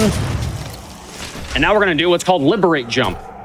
It is called Liberate Jump because it will liberate you from your run. Oh, that was beautiful. Look at that. Perfect little jump there. That skips a whole bunch of platforming that we would otherwise have to do. Armor defensive. So we are gonna grab this same mega health 13 times. Unfortunately, we can't, I can't just load another save file for this one the way I did for tokens, but luckily duping it 13 times isn't really that bad. But yeah, we are one fight down. Now we're getting into the Wraith fights. So this is going to make up fights 2 through 4. Well, 5 fights if you count the final boss, which I guess counts, but 4 arena fights, let's say. And the Wraith fights are called as such because there's a couple of doors that are guarding the Wraiths that we have to break with the Crucible so we have to go through these really long horde mode gauntlet style fights, which take a long time. Luckily, there's ways to shortcut those a little bit. So I haven't been keeping track of my time on this. That's 18, so I got to pick it up 3 more times, I think. Want me to tell you? It's 2,000, I think. So 2 more. Keep counting. 1 more. You said your time. I thought you like the time overall. Oh no! I was keeping track of how many times I had to pick this up and reload checkpoint. This is the last one. No, I was keeping track of that. Yeah. Cool. And that is armor defensive done. That one's nice to just have done and out of the way. Now we've finished all the runes. So.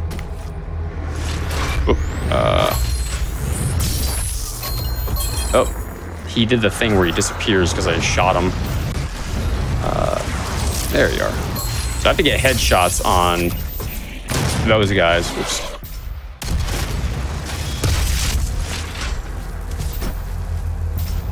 All right, I have to go in from this side because for whatever reason, if you go at this quad damage straight, the demons don't spawn in. I'm not sure why. Very weird. But yeah, having this quad damage actually shorthands this fight pretty effectively. And the game very nicely gives you a power-up for each of the big Wraith fights. Just so nice of them. Whoop. Okay, we are on Pinky phase.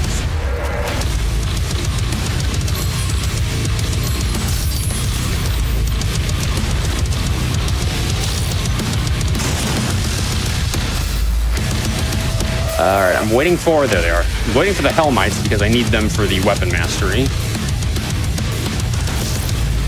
So I'm gonna stagger him. There's one more. And once you do Precision Bolt, I think that's it, right? I believe so, yeah. All right, can I get this boost? Absolutely, you can.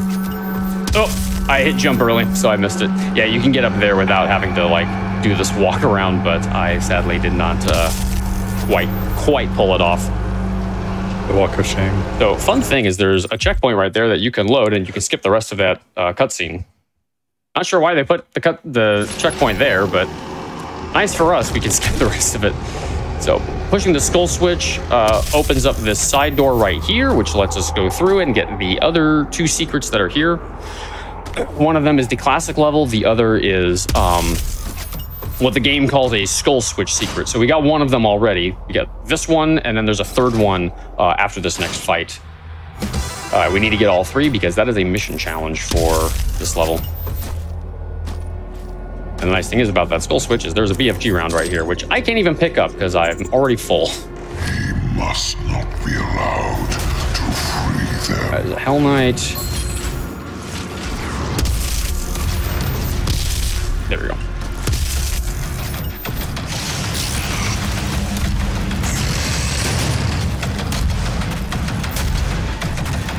All right, so this fight is nice because we can dump every single BFG round we're holding before the fight's over. Excuse you, sir. So if we get another BFG round, we can just launch it. We don't even need to worry about it. The game dropped 2 over here. It dropped... Oh, I thought it dropped a 3rd. Yeah, so it dropped 2 already, which is nice.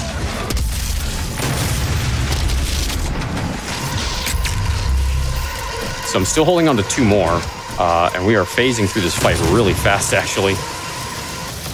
Yeah, we are on Cybermix, which is good. This is the second to last phase. Because unfortunately, the phase that lasts the longest, the game just gave me another 2.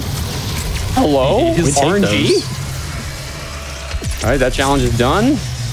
The game just gave me another. Oh my god. Take another, why not? So I heard you like BFG drops.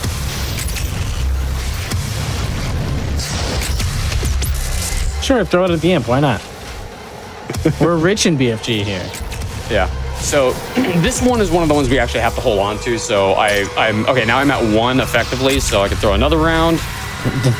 And that is, I think, the fight. Yeah, that's the whole fight. Was there? I don't even know if there's any demons. That worked out nice. So grab this secret right here. Didn't actually mean to pick the doll up, but that's okay. We're gonna grab this BFG round. That's 2 out of 3.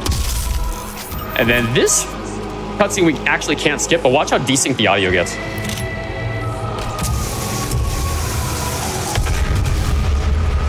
You can see just how weird the audio gets when you play, or how weird the video gets when you play that through that cutscene at more than 60 FPS because the audio desyncs from it really badly. For some reason, it's those cutscenes in particular, the Wraith cutscenes that do that. Most other cutscenes don't have that issue, but those, for some reason, do. Not sure why. I think it's because most other cutscenes actually forcefully cap you at 60 FPS. Some of them, yeah, but some of them don't cap you and they still don't have that audio desync issue, so I'm not actually sure why that happens. But yeah, grab the Berserk so I could run through here a little faster, which is nice. And now we are in the final room. So, by the way, Meta, Imp, Pinky, or Hell Knight? Let's go Hell Knight. It is Imp. Ah. You guessed wrong. Hey. There's the Hell Knight. What would I have won? Bragging rights. Okay. And my sincerest affections. Well, I already have that. True. Yeah, we've been friends for like, what, 6 years now? Yep. All right. Now the game's being stingy with BFG and it's not dropping any.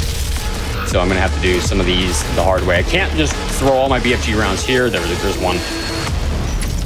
There we go.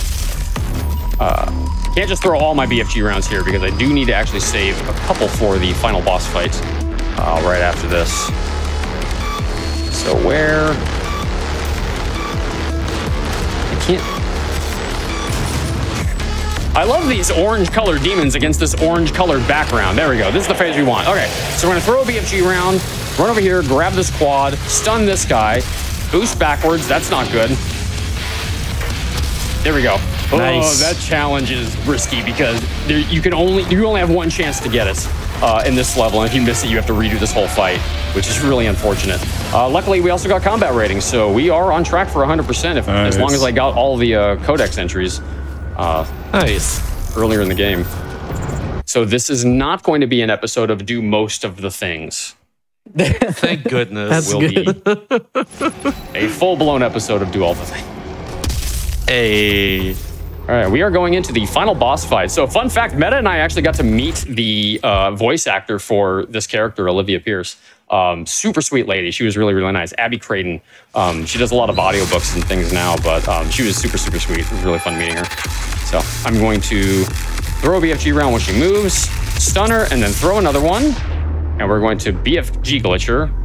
Don't be fooled. The health bar is actually going down. It just doesn't look like it. It's strange that every time you perform that glitch, the health bar has not gone down because it's weird. It just happens sometimes, but usually not every time. Yeah. So she has kind of a weird invuln section here, so I have to wait for her to kind of get into a certain position, and then I can throw another BFG round. Interesting. Yeah, sure. Her animation glitched out a little bit there. Not sure why, but on this fight, you have to be very careful about the timings. It is very, very precise. So, oh, hold on. I want to do the thing where you can stand on her hitbox. Oh, it's not letting me stand on her hitbox. You can normally stand on her hitbox. All right, time's coming up, and time. Hey.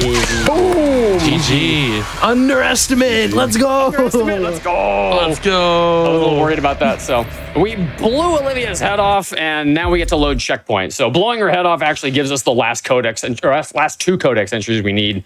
So now we are at the beginning of the fight again. Oh no, but the fight's already over, so we technically have it counted. So now we have to do our check for 100%. I didn't get precision bolt. I thought I did. Okay, so this is actually an episode of do most of the things. No, we did do most of one more the headshot. I'm gonna count it. I got like all the headshots that I got it. I'm counting it, and I'm making an executive decision. This counts. So I'm going to say that it counts because you headshotted Olivia with the BFG. At the end. Let's call it that. So there we go. We've got all the suits upgraded. We have all of the runes finished, and then for the codex entries, 25, 99, 27, 36, 16. So this is 100%. I'm declaring it. I'm calling it 100%. I don't care that I got 4 out of 5 on precision ball. It still counts as far as I'm concerned. But yeah, that's Doom. I'll allow it. I'll allow it. Thank you, Shasta. With the showrunner's blessing, we're going to make it official. So, but yeah, this is Doom. I gotta ask as well too, real quickly. What's that? What do you get for 100% in this game? Is there anything at all? No, 100% is kind of an arbitrary category because there isn't like an actual percentage tracker in the game. So 100% was sort of arbitrarily defined by runners, and that's why we call it 100%. This category actually didn't exist until Bite Me and I sort of put together the rule set for it and then brought it to the SRC mods at the time. So that was 6 years ago now. But yeah, that was the reason why we have 100%. But yeah, we don't get anything for it except for bragging rights. But yeah, the rules. Yeah. So shout outs. I was gonna give a shout out to my couch commentators, Meta Live and Sabuline Horizon. Meta for being my friend for so many years now and always being down to do these commentaries on this game because you know, he's stuck with me thick and thin. So I love you, Meta. Love you, man. Love you too, buddy. And Sabuline, of course, I have to give you a shout out because of all of the amazing work that you've done with this game. However, I do want to curse your name into the sun because of how, because of all the work you've found with this game and have made it so terrible, like intro skip. So yeah. As it must be. Yeah, and big shout outs to the MDSR community. We have a Discord if you want to come join it and learn the run. We've actually seen more activity lately than we have in like a couple of years. So there's fresh new faces in there if you want to come learn the run with new folk. And yeah, you can find me at twitch.tv/dangerous, DANEJERUS. You can find Meta at twitch.tv/meta_live. Go follow him as well because he runs. If it's a game, he speedruns it. This man has a library that's like bigger than he speedruns more games than I have in my Steam library. Let's just put it that way. But yeah, impressive. Hope you all had fun, and yeah, thank you again, Mr. Shasta, for having me on. It was a lot of fun. Absolutely, thanks for running that. That was a lot of fun. Yeah, took words right out of my mouth. All right, cool. Yeah, after this, we got Parallel Universe. Stick around for that. It's going to be a Dark Souls 3 randomizer co-op multi-world with Eastwood and Gotham. So stick around and enjoy that. That's it for me tonight. I'll see y'all later. Take care. Bye.